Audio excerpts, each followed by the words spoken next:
கிறிஸ்து இயேசுவுக்குள் மிகவும் அன்பாய் அழைக்கப்பட்ட அன்புக்குரிய சகோதர சகோதரிகள் யாவருக்கும் நம்முடைய பரம பிதாவாகிய தேவனுடைய நாமத்தினாலும் நமது அன்பின் கர்த்தராகிய நமது ஆண்டவராகிய இயேசு கிறிஸ்துனுடைய அன்பின் நாமத்தினாலும் வாழ்த்துக்களையும் வணக்கங்களையும் தெரிவித்துக் கொள்கிறேன். தேவனுடைய கிருபையினால் இந்த ஒரு நாளிலும் அவருடைய பரிசுத்தமுள்ள சமூகத்திலே நாம் ஒன்றிணைந்து மகா பரிசுத்தமுள்ள தேவனை நாம் துதிப்பதற்கும் தொழுது கொள்வதற்கும் அவருடைய மகத்துவமான சத்தியங்களை நாம் தியானிப்பதற்கும் தேவன் கொடுத்த நல்ல ஸ்லாக்கியத்திற்கு நன்றிகளையும் துதிகளையும் அன்பின் கர்த்தர் வழியாக நாம் ஏறெடுத்துக்கொண்டு நாம் ஒவ்வொரு வாரமும் தியானித்து வருகிறதான நிருபங்களின் சுருக்கம் என்ற தலைப்பில் விசேஷமாக எபிரேயருக்கு எழுதின நிருபம் நம்ம தேவ கிருபையில் துவங்கியிருக்கிறோம். அதில் கடந்த வாரத்தில் நம்ம ஒரு முன்னுரை எபிரேயருக்கு எழுதின நிருபம் அப்போஸ்தலனாகிய பவுல் எழுதினாங்க அப்படின்னு சொல்லி நம்ம அநேக வேத வாக்கியங்கள் மற்றும் அவருடைய அந்த ஒரு தனிப்பட்ட அந்த ஒரு எழுத்து நடை, அந்த ஒரு அன்புள்ள பிரயாசங்கள், இந்த விஷயங்களை நாம் கோர்வையாக பார்த்து நம்ம அப்போஸ்தலனாகிய பவுல் தான் இந்த எபிரேயர் நிருபத்தை எழுதியிருக்கார் அப்படிங்கிறத நம்ம பார்த்து ஊர்ஜிதப்படுத்தணும். ஸோ போன வாரம் நம்ம எபிரேயருக்கு எழுதுகிற நிருபத்தை நம்ம ஒரு முன்னுரை பார்ப்பதற்கு நம்மளுக்கு தேவன் கிருபை செஞ்சார். இன்றைய தினத்திலும் நாம் தொடர்ந்து இந்த எபிரேயர் நிருபத்தில் இருக்கக்கூடிய சத்திய காரியங்களை நம்ம தொடர்ந்து ஆராய்ச்சி நாம் செய்யலாம். இந்த பகுதிக்குள்ளாக நம்ம கடந்து செல்லலாம். அன்புக்குரிய சகோதர சகோதரிகளை, இன்றைய தினத்தில் நம்ம பாகம் 68 நம்ம பார்க்க போகிறோம். எபிரேயருக்கு எழுதுகிற நிருபம் பாகம் 68 நம்ம இன்றைய தினத்தில் நம்ம பார்க்குறோம். ஸோ இந்த ஒரு பாகத்திற்கு தலைப்பு நாம் கவனிக்கும் பொழுது, கடைசி நாட்களில் குமாரன் மூலமாய் திருவுளம் பற்றினார். கடைசி நாட்களில் குமாரன் மூலமாக திருவுளம் பற்றினார் என்ற ஒரு தலைப்பில் நாம் இந்த ஒரு முதலாவது அதிகாரத்தில் வசனம் 1-6 வரைக்கும் நம்ம தியானிக்கலாம். ஸோ எபிரேயருக்கு எழுதுகிற நிருபம் பாகம் 68க்குள்ள நம்ம கடந்து செல்லலாம். ஸோ நம்ம ஒவ்வொரு வாரமும் தேவ கிருபையில் நிருபங்களில் இருக்கக்கூடிய சத்திய ஆழங்களையும் மகத்துவமான தேவனுடைய தெய்வீக திட்டங்களையும் நம்ம தியானிக்கிறோம். அதில் கடந்த வாரத்தில் நம்ம பார்த்தோம் எபிரேயர் புஸ்தகத்தினுடைய ஒரு அறிமுக வகுப்பு. சப்போஸ் நான் பவுலுக்கு பின்பாக கிறிஸ்துவை ஏற்றுக்கொள்ளாத அந்த ஒரு யூதர்கள் எல்லா ஜனங்களையும் அவங்க என்ன பண்ணுறாங்கன்னு சொல்லி பார்த்தோம்னா கன்ஃபியூஸ் பண்ணிட்டாங்க. அப்போ நான் பவுலுக்கு அப்புறம் கிறிஸ்துவை ஏற்றுக்கொள்ளாத யூதர்கள் என்ன பண்ணுறாங்கன்னா எல்லா ஜனங்களையும் கன்ஃபியூஸ் பண்ணுறாங்க. அது எப்படி கன்ஃபியூஸ் பண்ணுறாங்கன்னா, ஒரு தச்சனுடைய மகனையாக நீங்கள் பின்பற்றி போகிறீங்க. ஸோ அவரே ஒரு ஒரு வசதி வாய்ப்புகள் இல்லாத, மிகவும் ஏழ்மையான, எந்த ஒரு ஆதரவும் இல்லாத ஒரு சூழ்நிலையில் இருக்கிறார். ஸோ அவருடைய மகன், அவருடைய போதனைகள், இந்த விஷயங்களை நீங்கள் பின்பற்றி போகிறீங்களா, ஒரு தச்சனுடைய மகனை பின்பற்றி போகிறீங்களா அப்படின்னு சொல்லி குழப்புறாங்க, கன்ஃபியூஸ் பண்ணுறாங்க. ஸோ ஆபிரகாம், மோசே, யாக்கோபு, ஈசாக்கு, ஸோ இவங்ககிட்டலாம் யார் பேசுனாங்க? அங்கே அவங்களுக்குள்ள ஒரு தர்க்கங்கள் நடக்குது. இவங்ககிட்டலாம் யார் பேசுனாங்க? முற்பிதாக்களாகிய ஆபிரகாம், மோசே, ஈசாக்கு, யாக்கோபு, இன்னும் பல்வேறு முற்பிதாக்கள், அவங்ககிட்டலாம் யார் பேசுனாங்க? தேவதூதர்கள் தானே பேசுனாங்க. ஸோ எங்களுடைய விசுவாசம் ஆபிரகாம் எந்த ஒரு விசுவாசம் வச்சிருந்தாரோ அந்த ஒரு விசுவாசம் தானே. ஸோ நம்மளாம் அப்படித்தானே நம்ம கற்றுக்கொண்டு வந்திருக்கிறோம். ஆனால் இப்போ நீங்கள் என்ன பண்ணுறீங்கன்னா, புதிதான ஒரு விசுவாசத்தை உள்ளே கொண்டு வந்துட்டீங்க. இந்த ஜனங்களை கன்ஃபியூஸ் பண்ணுறாங்க பாருங்கள். புதிதான ஒரு விசுவாசத்தை நீங்கள் கொண்டு வந்துட்டீங்களே, இது நம்ம ஆதியிலிருந்து கேள்விப்படாத ஒரு விசுவாசமாக இருக்குதே, இது யாருமே சொல்லி கொடுக்காத ஒரு விசுவாசமாக இருக்குதே. ஸோ இப்படிப்பட்ட ஒரு விசுவாசம் ஒரு பயனற்ற ஒரு விசுவாசமாக இருக்குதுன்னு சொல்லி ஜனங்களை குழப்புறாங்க. அப்படித்தான் அன்புக்குரிய சகோதர சகோதரர்களே, நம்ம கூட இந்த ஒரு பேசிக்கில் நம்ம கிறிஸ்தவர்களாக இருந்தோம். பேசிக்கெல்லாம் கேட்கறதுக்கு முன்பாக அல்லது கேட்டுட்டு இருக்கும் பொழுது, கேட்கறதுக்கு முன்பாக நம்ம ஒரு விசுவாசத்தில் இருந்தோம். கேட்கும் பொழுது மற்றொரு விசுவாசத்துக்குள்ள, மகா பரிசுத்தமான விசுவாசத்துக்குள்ள தேவ கிருபையில நம்ம கடந்து வர்றோம். அப்படி கடந்து வரும் பொழுது அந்த நம்ம பேசிக் கிளாஸ் எல்லாம் கேட்க போகிறோம் அப்படிங்கிறத தகவல் ஒரு சிலர் நம்ம சார்ந்திருக்கக்கூடிய சபை மற்றும் நம்முடைய கிறிஸ்துவ நண்பர்கள் மத்தியில் தெரியும் பொழுது, அவங்க கூட இப்படி தான் நம்மளை கேட்டாங்க. நீங்கள் கூட என்ன பண்ணுறீங்க அப்படின்னு சொல்லி பார்த்தோம்னா, வேறொரு விசுவாசத்தை, வேறொரு சத்தியம்னு சொல்லி என்னமோ கேட்குறீங்க. இந்த சத்தியமெல்லாம் நாங்கள் கேட்டதே இல்லை, இந்த சத்தியமெல்லாம் கள்ள தீர்க்கதரிசிகள் சொல்கிறது அப்படின்னு சொல்லியெல்லாம் நம்மளை குறித்து என்ன பண்ணாங்கன்னு சொல்லி பார்த்தோம்னா துர்ச்செய்தி சொன்னாங்க. நம்ம கற்றுக்கொண்டு வரக்கூடிய சத்தியங்களை குறித்து தவறாக சொன்னாங்க. ஸோ அந்தி கிறிஸ்து நீங்கள் தான் ஜெகோவா விட்னஸ்ஸு, இப்படியெல்லாம் நம்மளை குறித்து தவறான தகவல்கள் ஆரம்ப காலங்களில் சொன்னாங்க. ஸோ இது நம்ம காதார நம்ம கேட்டிருக்கிறோம். ஸோ அந்த மாதிரி தான் அந்த ஜனங்கள் கிட்ட நாங்கள் ஆபிரகாமின் விசுவாசம் வச்சு, அவர் எந்த மாதிரி ஒரு விசுவாசம் தேவன் மேலே வச்சிருந்தாரோ அந்த விசுவாசத்தை நாங்கள் வச்சிருக்கிறோம். நீங்கள் ஏதோ புதுசாக வந்து ஒரு விசுவாசத்தை சொல்கிறீங்களே அப்படின்னு சொல்லி அவங்க வந்து குழப்புறாங்க. ஜனங்களும் வந்து கன்ஃபியூஸ் ஆகுறாங்க. ஸோ இந்த மாதிரி சூழ்நிலைகள் தான் நம்முடைய வாழ்க்கையிலும் நடந்து வந்துச்சு அப்படிங்கிறதையும் நம்ம வந்து பார்க்குறோம். ஸோ அதாவது யூதர்கள் காலத்திலேயே இந்த ஒரு சூழ்நிலை வந்ததுனால அவங்கள வெறுக்காம அவங்க மேல மிகுந்த ஒரு அன்பு மற்றும் அவர்களுக்காக ஒரு பரிவிரக்கம் காண்பிக்கக்கூடிய ஒரு சூழ்நிலைக்குள்ள அப்போஸ்தலனாகிய பவுல் வந்து என்ன பண்றாங்கன்னு சொல்லி பார்த்தோம்னா கடந்து செல்றாங்க. அதைத்தான் ரோமருக்கு எழுதின நிருபத்தில் சொல்றார். ரோமர் 9:1 எனக்கு மிகுந்த துக்கமும் இடைவிடாத மனவேதனையும் உண்டாயிருக்கிறது அப்படின்னு சொல்லி சொல்றார். உங்களை நினைக்கும் பொழுது எனக்கு மிகுந்த துக்கமும் இடைவிடாத மனவேதனையும் உண்டாயிருக்குதுன்னு சொல்லி எழுதுறார். ஸோ யூதர்களை திடப்படுத்துவதற்கும் அவர்களை விசுவாசத்துல இன்னும் ஸ்ட்ராங்கா நிலைநிறுத்துவதற்காகவும் எழுதப்பட்ட ஒரு புஸ்தகம் தான் எபிரேயருக்கு எழுதின புஸ்தகமாக இருக்குதுன்னு சொல்லி நம்ம வந்து பார்க்குறோம். அது இஸ்ரேல் ஜனங்களுக்காக எழுதப்பட்ட ஒரு புஸ்தகமாக இருக்குது. ஸோ அப்போஸ்தலனாகிய பவுல் அவர் எழுதின நிருபத்திற்கு நம்மளுக்கு நன்கு தெரியும். ஒரு இன்ட்ரோடக்ஷன் அவரே வந்து கொடுத்து தான் அவர் வந்து துவங்குவார். எப்படின்னா அந்த ஒரு ஆசிரியர் உரை மற்றும் இன்ன விஷயங்கள் ஒரு சில காரியங்களை வந்து அவர் வந்து கொடுப்பார். ஸோ அதுதான் நம்ம வந்து பார்த்துருக்குறோம் அன்புக்குரிய சகோதர சகோதரில். ஸோ இயேசு கிறிஸ்துவை பற்றிய ஒரு அறிமுகம் இந்த ஒரு 1வது வசனம் 2ஆம் வசனம் 3ஆம் வசனத்தில் வந்து கொடுக்குறார். ஸோ இவர் மூலமாக தேவன் நமக்கு அநேக திட்டங்களை வந்து வெளிப்படுத்தியிருக்கார் அப்படிங்கிறதையும் அவர் என்ன பண்ணுறான்னு சொல்லி பார்த்தோம்னா சொல்கிறார். இவர் மூலமாக, அதாவது கிறிஸ்து மூலமாக அநேக திட்டங்களை நம்மளுக்கு வெளிப்படுத்தியிருக்கிறார் அப்படின்னு சொல்லி இங்கே அப்போஸ்தலனாகிய பவுல் குறிப்பிடுறாரு. அது மட்டும் இல்லாமல் கிறிஸ்துவை பற்றி ஒரு அறிமுகம் கொடுக்குறார். ஏன்னா நம்மளுக்கு பொதுவாகவே தெரியும் அப்போஸ்தலனாகிய பவுலினுடைய நிருபங்கள் நம்ம வந்து படிச்சுட்டு வரும் பொழுது அங்கே கிறிஸ்துவை பற்றிய ஒரு அறிமுகம் நிச்சயமாக கொடுப்பார். இயேசு கிறிஸ்துவின் சுவிசேஷகன், ஊழியன், இப்படியெல்லாம் வந்து சொல்லுவார். ஸோ இவர் மட்டுமா அப்படின்னா எல்லாருமே என்ன பண்ணுறாங்கன்னு சொல்லி பண்ணா, அதாவது அப்போஸ்தலர்கள் எல்லாருமே கிறிஸ்துவை பற்றிய ஒரு அறிமுகங்கள் வந்து கொடுக்குறாங்க. பாருங்க, யோவான் 1:1 நம்மளுக்கு பரிச்சயமான வசனம். ஆதியிலே வார்த்தை இருந்தது, அந்த வார்த்தை தேவனிடத்தில் இருந்தது, அந்த வார்த்தை தேவனாய் இருந்தது அப்படின்னு சொல்லி. ஸோ ஆதியிலே வார்த்தை அப்படிங்கிறதுக்கு நம்மளுக்கு நன்கு தெரியும், லோகோஸ். ஸோ இது ஒரு சுவிசேஷத்திற்கு இது ஒரு அறிமுகம். சுவிசேஷத்தை என்ன யோவான் எழுதுகிற நற்செய்தி நூல் தான். ஸோ அது சுவிசேஷம். ஸோ அந்த சுவிசேஷத்திற்கு ஒரு அறிமுகம் எப்படி கொடுக்குறாருன்னா, யோவான் ஆதியிலே வார்த்தை இருந்தது இயேசு கிறிஸ்துவ குறித்து சொல்றார்.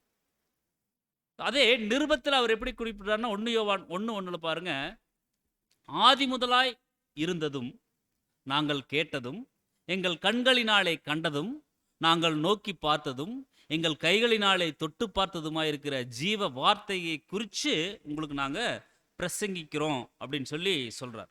ஸோ கிறிஸ்துவை நாங்கள் அறிவிக்கிறோம் அப்படிங்கிற ஒரு வார்த்தையை அங்கே வந்து சொல்றார் அன்புக்குரிய சகோதர சகோதரில். ஸோ அதை எப்படி குறிப்பிடுறாருன்னு சொல்லி பார்த்தோம்னா, கிறிஸ்துவை நாங்கள் அறிவிக்கிறோம் அப்படின்னு சொல்லி ஒரே ஒரு வார்த்தையில் சொல்லாமல் அந்த வார்த்தையாகிய கிறிஸ்துவை பற்றி தெளிவாக சொல்றார். அதாவது நாங்கள் கண்டதும் நாங்கள் கேட்டதும் என்று ஒரு பெரிய ஒரு பட்டியல் கொடுக்குறார். நாங்கள் எங்கள் கண்களினால் பார்த்தது, கண்டது, நாங்கள் நோக்கி பார்த்தது, எங்கள் கைகளினால் தொட்டு பார்த்ததுமா இருக்கிற ஜீவ வார்த்தை அப்படின்னு சொல்லி அங்கே கிறிஸ்துவை குறித்து ஒரு அறிமுகம் கொடுக்குறார். ஸோ கிறிஸ்துவை கனப்படுத்துறார். ஏன்னா யூதர்களுடைய மனநிலை எப்படி ஆயிடுச்சுன்னு சொல்லி பார்த்தோம்னா, இயேசு கிறிஸ்துவை விட முற்பிதாக்கள் தான் ரொம்ப பெரியவங்க. ஸோ இயேசு கிறிஸ்து இன்னைக்கு வந்தவர். ஸோ அவர் வந்து பெரியவர் இல்லை, முற்பிதாக்கள் தான் அவங்க எல்லாத்த விட பெரியவங்க அப்படிங்கிற ஒரு மனநிலைக்கு அவங்க வந்து போகிறாங்க. ஸோ இவங்களை காட்டிலும் இயேசு கிறிஸ்து தான் பெரியவர் அப்படிங்கிறத அவங்களுக்கு புரிய வைக்கணும், அவங்களுக்கு காண்பிக்கணும் அப்படிங்கிறதுக்காக ஒவ்வொரு காரியமாக டீட்டெயில்டாக இங்கே என்ன பண்ணார் சொல்லிட்டு எபிரேயர் நிருபத்தில் அவர் வந்து பேசுகிறார். ஸோ அப்போ தான் யூத ஜனங்கள் இயேசு தான் பெரியவர் அப்படிங்கிற ஒரு மனநிலைக்குள்ள ஒரு புரிந்து கொள்வதற்குள்ள அவங்க கடந்து வருவாங்க அப்படிங்கிறத அங்கே வந்து உணர்த்துறார். ஸோ இந்த ஒரு முன்னுரையோட அந்த ஒரு நிருபத்துக்குள்ள கடந்து செல்லும் பொழுது சொல்றாரு பாருங்க, எபிரேயர் 1ஆம் அதிகாரம் 1ஆம் வசனத்தில், பூர்வ காலங்களில் பங்கு பங்காகவும் வகை வகையாகவும் தீர்க்கதரிசிகள் மூலமாய் பிதாக்களுக்கு திருவுளம் பற்றின தேவன் அப்படின்னு சொல்லி சொல்றார். ஸோ நம்ம பாடத்தின் தலைப்பு கூட நம்ம வந்து பார்த்தோம், கடைசி நாட்களில் குமாரன் மூலமாக நமக்கு திருவுளம் பற்றியிருக்கார். இப்போ நம்ம வாழ்ந்து கொண்டிருக்கக்கூடிய காலப்பகுதி கடைசி நாட்களில் வாழ்ந்துட்டு இருக்கிறோம்.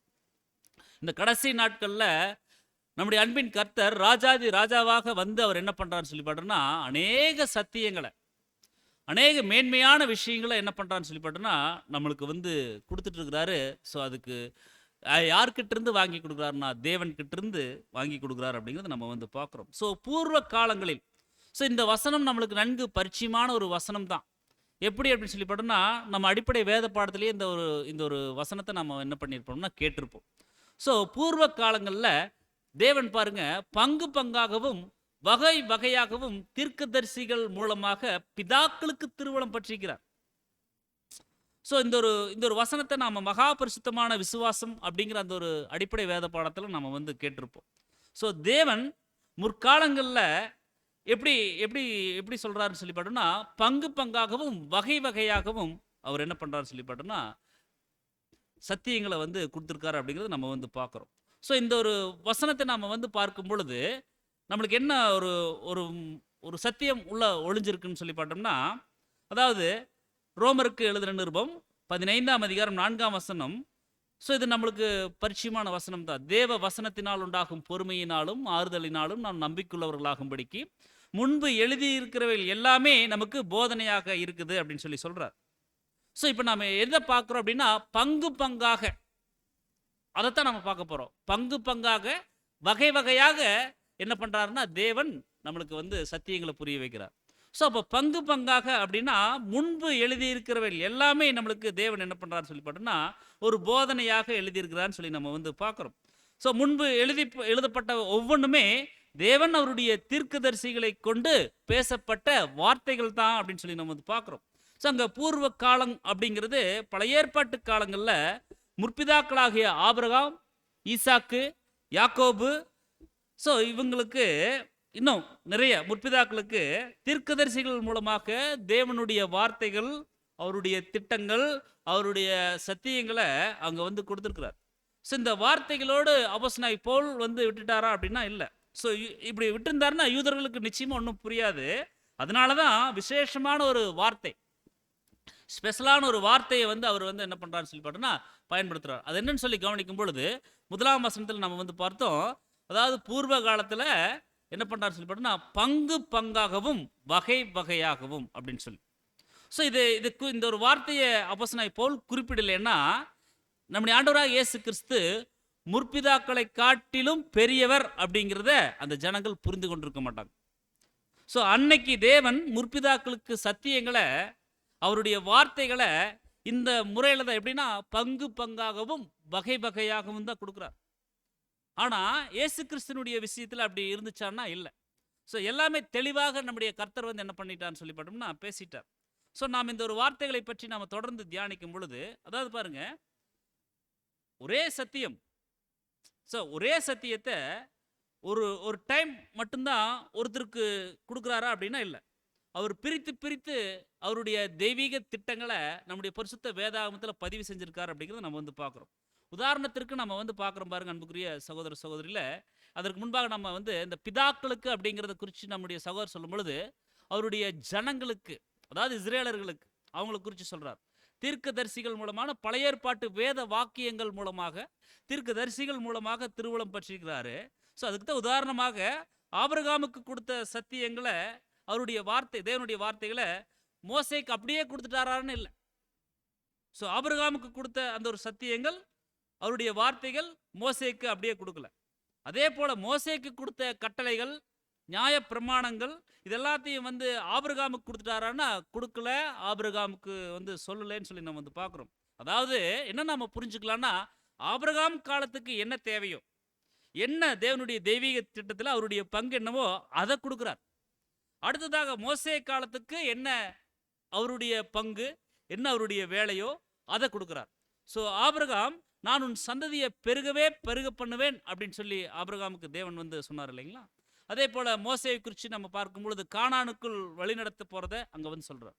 ஸோ ஆபிரகாம் கிட்ட சொல்லும் பொழுது உன் சந்ததியை வானத்து நட்சத்திரங்களைப் போலவும் கடற்கரை மணலைப் போலவும் நான் பெருக பண்ணுறேன் அப்படின்னு சொல்லி ஆதியாகமம் 22:17 சொல்கிறார். அடுத்ததாக ஈசாக்கு கிட்ட சொல்லும் பொழுது ஆதியாகமம் கவனிக்கலாம் பாருங்க, அங்கே ஆபிரகாம் கிட்ட சொல்லும் பொழுது உன் சந்ததியை வானத்து நட்சத்திரம் கடற்கரை மணல் அப்படின்னு சொல்கிறார். அதே ஈசாக்கு கிட்ட சொல்லும் பொழுது நான் உன் சந்ததியை வானத்து நட்சத்திரங்களைப் போல பெருக பண்ணுறேன் அப்படின்னு சொல்லி சொல்கிறார். புரிஞ்சுதுங்களா? வானத்து நட்சத்திரங்களைப் போல. ஸோ வானத்து நட்சத்திரங்களை மட்டும்தான் சொல்கிறார். அடுத்து யாக்கோபு கிட்ட சொல்லும் பொழுது ஆதியாகமம் 28:14 நம்ம கவனிக்கும் பொழுது கடற்கரை மணல் அப்படின்னு சொல்லி சொல்றார். அதாவது உன் சந்ததி பூமியின் தூளை போல் இருக்கும் அப்படின்னு சொல்லி சொல்றார். அப்போ கடற்கரை மணல் அப்படின்னு சொல்லி சொல்றார். ஸோ தேவன் தம்முடைய திட்டங்களை, நம்முடைய சத்தியங்களை பங்கு பங்காக வகை வகையாக பிரித்து அங்கே முற்பிதாக்களுக்கு வந்து என்ன பண்ணுறாரு சொல்லி பார்த்தோம்னா கொடுக்குறார். ஸோ நம்ம அநேக பாடங்களை நம்ம வந்து கேட்டிருக்கிறோம் சமகால தீர்க்கதரிசிகளை குறித்து. சமகால அதாவது ஒரே காலத்தில் வாழ்ந்த தேவனுடைய தீர்க்கதரிசிகளை குறித்து. அந்த சமகால தீர்க்கதரிசிகளை குறித்து நம்ம பார்க்கும் பொழுது எரேமியா, எசேக்கியேல், தானியேல், ஸோ இவங்கெல்லாம் சமகால தீர்க்கதரிசிகளாக இருக்கிறாங்க அப்படிங்கிறத நம்ம வந்து பார்க்குறோம்.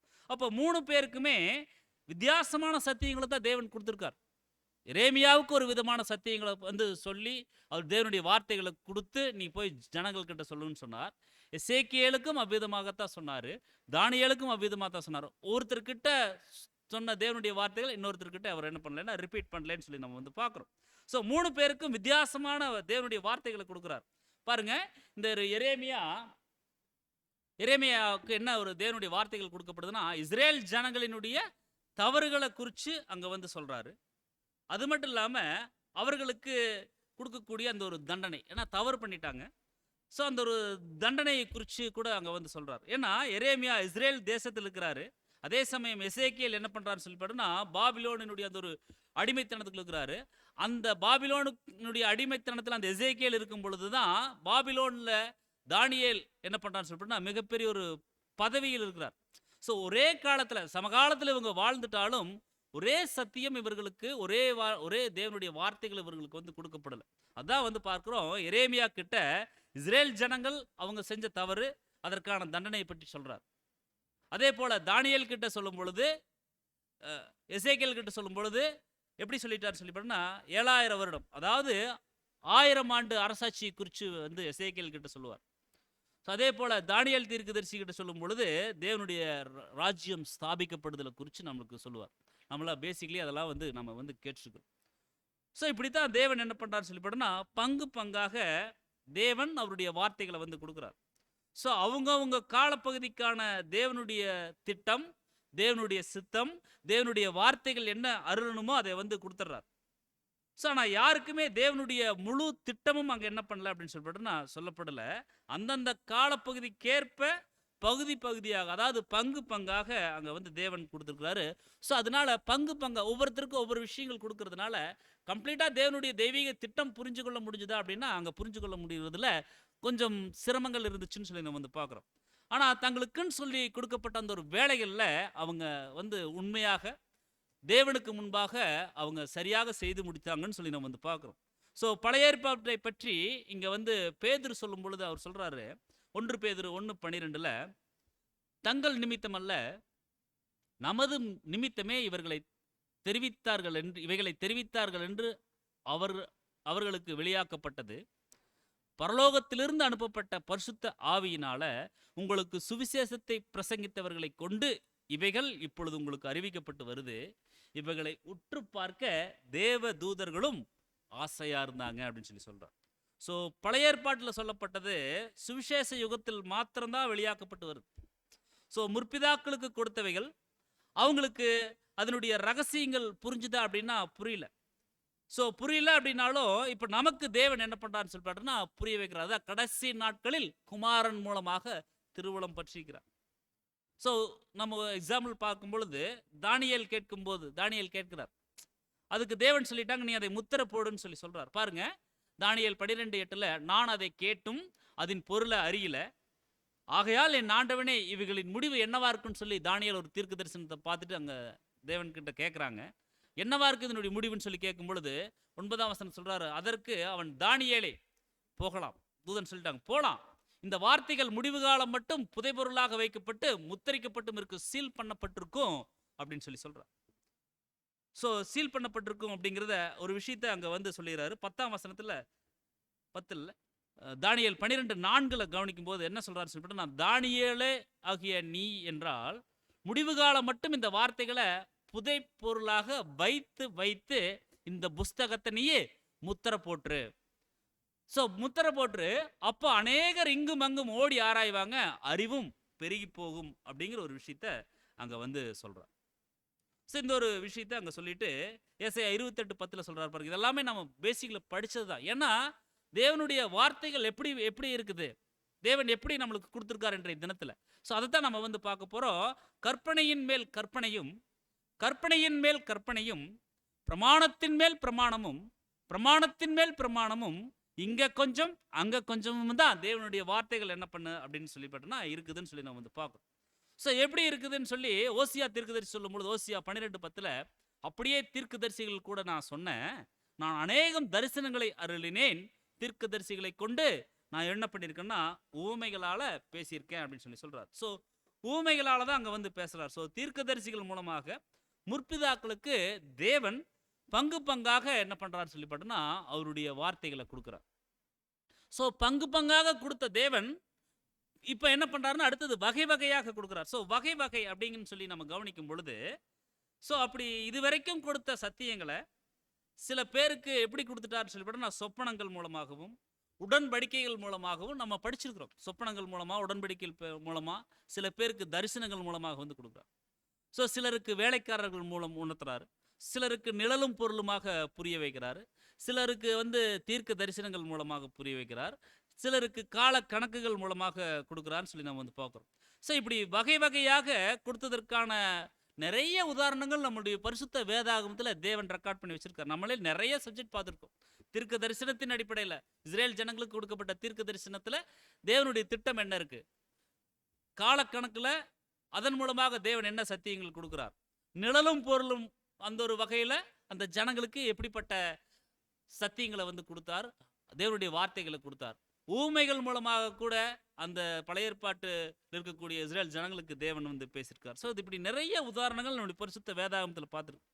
ஸோ குறிப்பாக ஒரு தீர்க்கதரிசி கிட்ட ஒரு விஷயத்த சொல்லிட்டு அதை போய் செய் அப்படின்னு சொல்லி அங்கே கட்டளையிடுவார். அப்படித்தான் மனுபுத்திரனே நீ போய் இந்த விஷயத்த போய் செய் அப்படின்னு சொல்லி சொல்லுவார். ஸோ நீ என்ன பார்க்குற அப்படின்னு சொல்லி கேட்பார். இப்படி நீ போய் அதை வந்து செய் அப்படின்னு சொல்லி கட்டளை கொடுப்பார். அப்புறம் சில அனுபவங்களை கொடுத்து நீ போய் தீர்க்க தரிசனம் சொல்லு அப்படின்னு சொல்லி சொல்லுவார். ஸோ அப்படித்தான் நம்ம எரேமியா தீர்க்க தரிசன புஸ்தகம் 13ஆம் அதிகாரம் வசனம் 1-9 வரைக்கும் நீங்கள் நோட் பண்ணி வச்சுங்க, படிச்சு பாருங்க. அதில் எரேமியாவின் சணல் கச்சை அப்படிங்கிற ஒரு விஷயம் வந்து அங்கே குறிப்பிடப்பட்டிருக்கும். இது நம்ம பின்னால் நம்ம வந்து பார்க்கலாம். எரேமியாவின் கச்சை அப்படிங்கிற தலைப்பில் நம்ம வந்து பார்க்கலாம். ஸோ எரேமியாவினுடைய சணல் கச்சை அந்த விஷயத்தை சொல்லுவார். அந்த சணல் கச்சையை கொண்டு போய் ஐப்ராத் நதியில் போய் ஒளிச்சு வைக்க சொல்லுவார். கொஞ்ச நாள் கழித்து போய் அதை எடுத்து பார்க்கும் பொழுது அந்த சணல் கச்சை எப்படி இருக்குன்னு சொல்லி பார்த்தோம்னா அது வந்து ரொம்பவுமே அது மோசமான ஒரு சூழ்நிலைகள் இருக்கும். அதை சொல்லிட்டு ஒரு பாருங்க அந்த ஜனங்களுக்கு புரிய வைக்கிற, இப்படித்தான் நான் என்ன பண்ணுவேன்னா எரேமியா 13:9 சொல்றாரு, இப்படியே நான் யூதாவுடைய பெருமையையும் எருசலேமுடைய மிகுந்த பெருமையும் நான் என்ன பண்ணுவேன்னா கெட்டு போக பண்ணுவேன். அந்த சணல் கச்சை எப்படி ரொம்ப நாள் கழிச்சு போய் அதை எடுக்கும் பொழுது அது வந்து ஒன்றும் இல்லாமல் அது வந்து கெட்டு போய் அது வந்து அது ஒன்றுமே இல்லாமல் பிஞ்சு போயிடுச்சோ, அது வேஸ்ட்டாக போயிடுச்சோ, அந்த மாதிரி நான் என்ன பண்ணுவேன்னு சொல்லி பார்த்தோம்னா இந்த ஜனங்களுடைய பெருமையை நான் வந்து என்ன பண்ணுவேன்னு சொல்லி பார்த்தோம்னா கெட்டு போக பண்ணுவேன் அப்படின்னு சொல்லி சொல்லுவார். அதுக்கு தேவன் எரேமியா தீர்க்கதரிசிகிட்ட பேசுகிறாரு. எதன் மூலமாக பேசுகிறாரு சொல்லி பார்த்தோம்னா ஒரு சணல் கச்சையை கொண்டு போய் ஒளிச்சு வைக்க சொல்லி அங்கே வந்து பேசுகிறார். ஸோ இந்த விஷயங்களை நம்ம வந்து பார்க்குறோம். ஸோ இவர் இங்கே இருக்கக்கூடிய இடத்துல இருந்து ஐப்ராத் நதி வந்து கிட்டத்தட்ட ஒரு 600 மைல் தூரத்தில் வந்து இருக்குது. இந்த ஐப்ராத் நதி அப்படிங்கிறது இவர் இருக்கக்கூடிய இடத்துல இருந்து ஒரு 600 மைல் தூரத்தில் இருக்குது. திரும்பவும் ஃபர்ஸ்ட் போய் வைக்க சொல்றாரு, அப்புறம் வர சொல்றாரு, அப்புறம் மறுபடியும் திரும்பவும் போங்கிறார். ஸோ பாருங்க தேவனுடைய வார்த்தைக்கு எவ்வளோ தூரம் அவர் கீழ்ப்படிஞ்சு போறாரு. ஸோ திரும்பவும் போக சொல்றாரு. ஸோ டோட்டலாக அங்கே வந்து என்ன பண்ணுறாரு சொல்லி பார்த்தோம்னா அவர் ஏன்னா போறக்கு 600 வர்றக்கு 600 அப்புறம் மறுபடியும் போறக்கு 600 வர்றக்கு 600 கிட்டத்தட்ட 2400 மைல் அவர் வந்து போறார். ஸோ இப்படி எல்லாம் வந்து போய் பார்த்துட்டு அங்கே என்ன ஒரு சத்தியத்தை புரிய வைக்கிறார், இப்படித்தான் இந்த ஜனங்களுடைய பெருமையை வந்து கெட்டு போக பண்ணுவேன் அப்படின்னு சொல்லி அங்கே வந்து புரிய வைக்கிறார். ஸோ நான் அதை சொல்றதுக்கு இங்கே எரேமியா தீர்க்கதரிசிக்கு என்ன பண்ணுறாருன்னா அனுபவங்கள் கொடுக்குறார். ஏன்னா போகிறது அப்படிங்கிறது ரொம்ப தூரம் நடந்து போகணும், பல்வேறு சூழ்நிலைகள் இருக்கும், அந்த சூழ்நிலைகள் எல்லாம் கடந்து போகணும். ஸோ பாருங்கள் எவ்வளோ ஒரு அனுபவங்கள் அங்கே வந்து கொடுக்குறார். ஸோ அந்த அனுபவங்கள் சிலது பலது எப்படி இருக்குன்னு சொல்லிவிட்டா ரொம்ப கடினமானதாக இருக்கும். ஆனாலும் அங்கே தீர்க்கதரிசி என்ன பண்ணார் சொல்லிவிட்டா தேவனுடைய வார்த்தைக்கு கீழ்ப்படிஞ்சு அவர் வந்து போகிறார். ஸோ பாபிலோனுக்கு இஸ்ரேல் ஜனங்களை வந்து போக விடுவேன் அப்படிங்கிறத அங்கே வந்து உணர்த்துறார். ஸோ மீண்டுமா திரும்ப பண்ணுவேன் அப்படிங்கிறதையும் அங்கே என்ன பண்ணுறான்னு சொல்லிட்டு நான் புரிய வைக்கிறார்.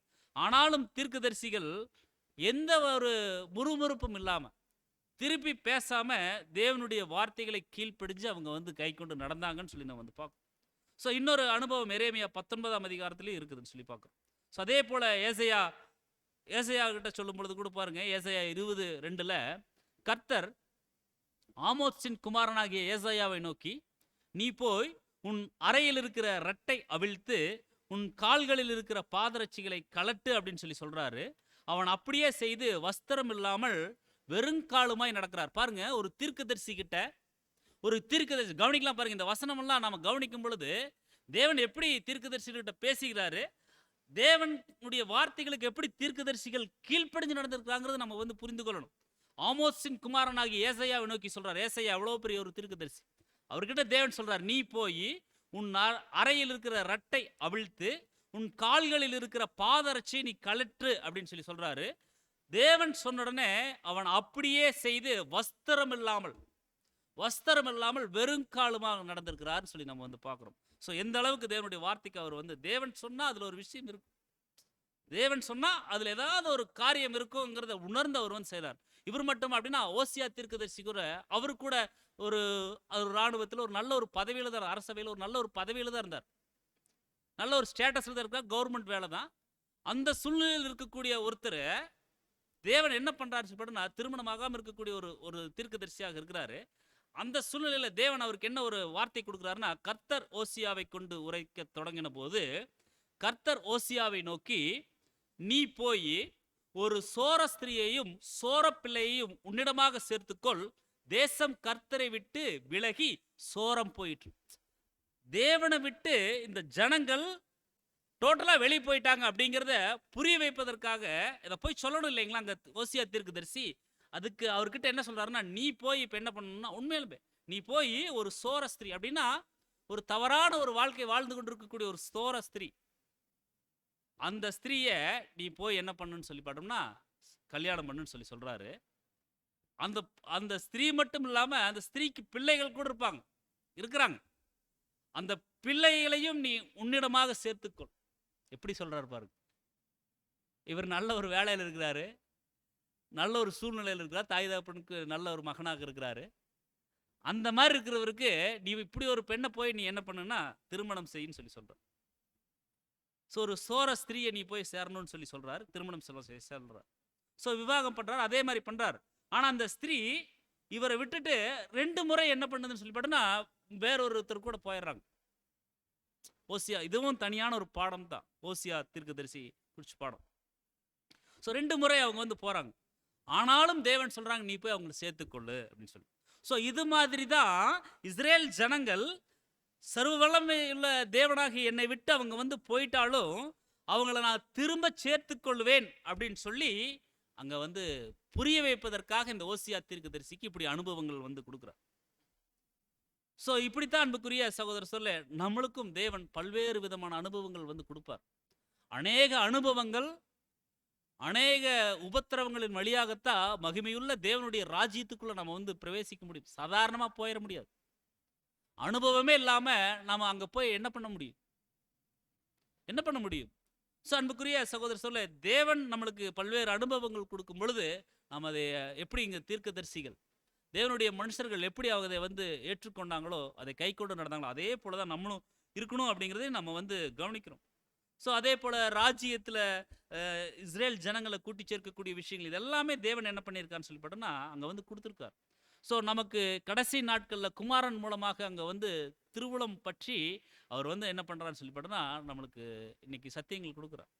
ஸோ அந்த விஷயங்களை குறித்து தான் நம்ம வந்து பார்க்குறோம். ஏன் இந்த ஒரு அனுபவங்கள் கூட நமக்கு வேணும் அப்படின்னா அன்புக்குரிய சகோதர சோழ, தேவனுடைய திட்டங்களையும் அவருடைய சத்தியங்களையும் நம்ம உணர்ந்து கொள்ளணும். நம்ம மட்டுமா அப்படின்னா பழைய ஏற்பாட்டில் அந்த தீர்க்கதரிசிகள் மற்றும் அந்த ஜனங்கள் கூட உணர்ந்து கொண்டாங்க.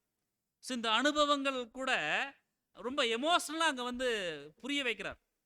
ஸோ அதை நீ உணர்த்தணும் அப்படின்னா அந்த தீர்க்கதரிசிக்கு நீ போய் இந்த ஜனங்கள்கிட்ட போய் உங்களை நான் தண்டிப்பேன்னு சொல்லி சொன்னேன்னா அவங்களுக்கு அந்த எமோஷனல், அந்த ஒரு வீரியம், அந்த ஒரு டெப்த் அவங்களுக்கு புரியாது. அதனால ஃபர்ஸ்ட் நீ அந்த அனுபவத்துக்குள்ள போ. நீ அந்த அனுபவத்துக்குள்ள வாங்கிட்டு அதுக்கப்புறம் அதை போய் நீ வந்து சொன்னேன்னா அவங்களுக்கு ரொம்ப ஒரு புரிந்து கொள்ளக்கூடிய ஒரு தன்மை வரும்னு சொல்லி சொல்றார். ஸோ இஸ்ரேல் ஜனங்கள் தன்னை விட்டு அடிக்கடி அவங்க என்ன பண்றாங்கன்னு சொல்லி பாடுன்னா அவங்க வந்து போயிடுறாங்க. அது நல்லாவே நம்ம பல்வேறு பாடங்கள்ல வந்து பார்த்துக்கிறோம். ஸோ தன்னை விட்டு அந்த ஜனங்கள் பல்வேறு விதமான சூழ்நிலைகளில் தேவனுக்கு விரோதமான குணலட்சணங்களை காண்பிச்சு கிரியைகளாகவும் அதை வந்து நடப்பித்து காண்பிச்சு அவங்க வந்து போகும்பொழுது தேவன் எந்த அளவுக்கு மன கஷ்டத்துக்குள்ள போனாரோ அதை அப்படியே அங்கே ஓசியா தீர்க்கதரிசி உணரணும் அப்படிங்கிறத அங்கே வந்து புரிய வைக்கிறார்.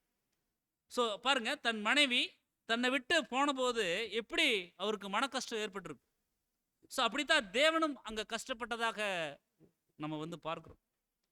ஸோ இதுவும் ஒரு வகை வகை வகைதான். முதலே நம்ம வந்து பார்த்தோம், பங்கு பங்காகவும் வகை வகையாகவும். ஸோ இது ஒரு வகை தான். இதைத்தான் அப்போஸ்தலனாகிய பவுல் எழுதும் பொழுது அங்கே வந்து குறிப்பிடுறார். ஸோ இப்படி பங்கு பங்காக வகை வகையாக அங்கே தேவன் வந்து திருவுளம் பற்றியிருக்கார். ஸோ இறுதியாக அங்கே ஒரு யூத யுகத்தினுடைய முடிவில் நம்முடைய ஆண்டவராக இயேசு கிறிஸ்து வரார். ஸோ இவர் மூலம் பழைய ஏற்பாட்டில் பிரித்து கொடுத்த அந்த ஒரு சத்தியங்களை, தேவனுடைய வார்த்தைகளை ஒன்று திரட்டி தேவன் வெளிப்படுத்தி அங்கே வந்து காண்பிக்கிறார். ஸோ இப்படியாக அங்கே தேவனுடைய வார்த்தைகளை விவரித்து நம்ம வந்து பார்க்கிறோம். ஸோ முற்பிதாக்கள் இயேசு கிறிஸ்துவை காட்டிலும் பெரியவர்கள் அல்ல. ஸோ இதை யூதர்கள் புரிஞ்சுக்கணும், அதை அவங்க வாயிலேயே சொல்லணும். ஏன்னா ஃபர்ஸ்டே சொல்லிட்டாங்க. அவங்க எப்படி சொல்லிட்டாங்கன்னா, நீங்கள் இந்த ஒரு தச்சனுடைய மகனையா நீங்கள் பின்பற்றி போகிறீங்க, அவர் என்ன ஒரு விசுவாசத்தில் இருக்கிறாரு, ஆபிரகாமின் விசுவாசத்தை விட அவருடைய விசுவாசம் பெருசா, அந்த மனநிலைக்கு அவங்க வந்து போயிட்டாங்க. ஸோ அப்படி இல்லை, இவர் தான் கர்த்தர் தான், அவருடைய விசுவாசம் தான் அது தேவன் மீது அவர் வைத்திருக்கக்கூடிய விசுவாசம். ஸோ இந்த விஷயங்களை புரிய வைப்பதற்காக இங்கே அப்போஸ்தலனாகிய பவுல் என்ன பண்ணுறான்னு சொல்லிவிட்டோம்னா இந்த வார்த்தைகளை சொல்கிறாரு. சொல்லிட்டு 2ஆம் வசனத்தில் அவர் எப்படி ஆரம்பிக்கிறான்னு சொல்லிவிட்டோம்னா, இந்த கடைசி நாட்களில் குமாரன் மூலமாக நமக்கு திருவுளம் பற்றியிருக்கிறாரு. ஸோ இவரை சர்வத்துக்கும் சுதந்திரவாளியாகவும் நியமித்தார், இவரை கொண்டு உலகங்களை உண்டாக்கியிருக்கார். ஸோ இந்த ஒரு விஷயம் தான் இந்த எபிரேயர் 1:2 நமக்கு வந்து புரிய வைக்குது. ஸோ இன்னும் நம்ம இதை குறித்து நம்ம டீட்டெயிலாக நம்ம வந்து பார்க்கும் பொழுது பாருங்க, இயேசு கிறிஸ்துவனுடைய பேக்ரவுண்டு, அவருடைய மேன்மையை பற்றி பின்னால் சொல்கிறார். எப்படி சொல்லிட்டு வர்றாரு அப்படின்னு சொல்லி பார்த்தோம்னா, 2ஆம் வசனத்துக்கு நம்முடைய சகோதரர் சொல்லக்கூடிய விளக்கம் பாருங்க. பழைய ஏற்பாட்டு கால வேத வாக்கியங்களுக்கு கொடுக்கப்பட்டதாக கூறப்பட்ட அதே ஒரு அதிகாரம், அந்த அத்தாரிட்டியை குறித்து சொல்றார், திருவுளம் பற்றியிருக்கிறார் அப்படின்னு. ஸோ குமாரன் மூலமாக அப்படின்னா பூர்வ காலத்தில் அவர் பேசிய அந்த விதத்திலிருந்து வேறுபட்ட ஒரு விதம், டிஃப்ரெண்டான விஷயம்.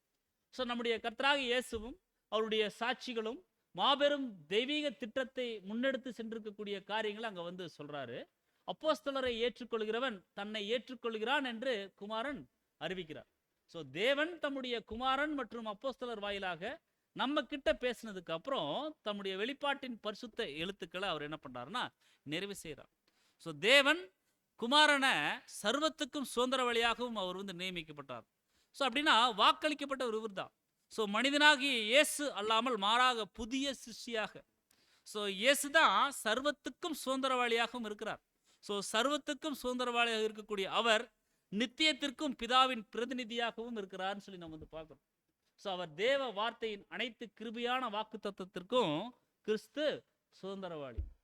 ஸோ ஈசாக்கின் மணவாட்டி அழைத்து கொண்டு வரப்படுவதற்கு முன்பே மரித்து போன சாராளின் நிழலாக காண்பிக்கப்பட்ட அந்த உடன்படிக்கையின் கீழாக கர்த்தராகிய இயேசு ஒரே சுதந்திரவாளியாக அவர் காண்பிக்கப்படுறார். ஸோ அது மட்டும் இல்லாமல் கிறிஸ்துவுக்குரியவர்கள் அவரோடு உடன் சுதந்திரராக இருக்கிறாங்க.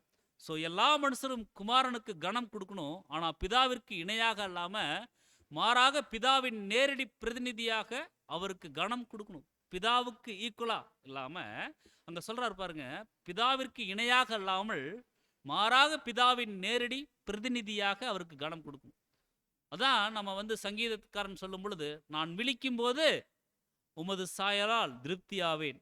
ஸோ நாம் விழிக்கும் போது அவருடைய சாயலுக்கு ஒப்பாயிருப்போம் அப்படின்னு சொல்லி 1 யோவானில் படிக்கிறோம்.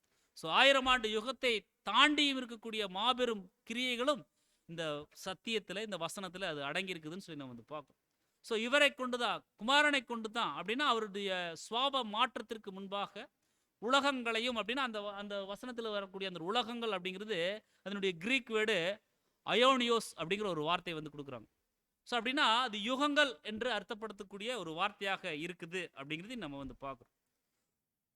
ஸோ இந்த விஷயத்தை சொல்லிட்டு தான் பாருங்க, எபிரேயர் 1:2 நம்ம வந்து பார்த்தோம். பிற்பகுதியில் எப்படி சொல்லிட்டார் அப்படின்னு சொல்லி பார்த்தோம்னா, சர்வத்துக்கும் சுதந்திர வழியாகவும் அவர் வந்து தேவன் குமாரனை நியமிச்சிருக்கிறார்னு சொல்லி நம்ம வந்து பார்க்குறோம். எல்லாமே அவரை கொண்டும் அவருக்கென்றும் தான் படைக்கப்பட்டிருக்கு. ஸோ அதே விஷயத்தை தான் வந்து நம்ம கவனிக்கிறோம். பாருங்க, எபிரேயர் 3:1 1:3 இவர் அவருடைய மகிமையின் பிரகாசமும். எபிரேயர் 2ஆம் அதிகாரம் பிற்பகுதி நம்ம வந்து கவனிக்கணும். அவர் தான் சர்வத்துக்கும் சுதந்திரவாளி, அவர் கொண்டு தான் எல்லாத்தையும் உருவாக்கினார். அதனுடைய கண்டினியூட்டி அப்படியே தொடங்குது பாருங்க. இவர் அவருடைய மகிமையின் பிரகாசமும். அவருடைய அப்படின்னா தேவனுடைய மகிமையின் பிரகாசமும், அவருடைய தன்மையின் சொரூபமுமா இருந்து சர்வத்தையும் தம்முடைய வல்லமையுள்ள வசனத்தினால தாங்குகிறவராய், தம்மாலே தாமே நம்முடைய பாவங்களை நீக்கும் சுத்திகரிப்பை உண்டு பண்ணி உன்னதத்தில் உள்ள மகத்துவமானவருடைய வலது பாரிசத்தில் உட்கார்ந்துருக்கிறார். ஸோ இந்த ஒரு எபிரேயர் நிருபம், இந்த வசனங்கள் ஒவ்வொன்றுமே ஹையஸ்ட் ஸ்டாண்டர்டில் அப்போஸ்தலனாகிய பவுல் எழுதுவாங்க.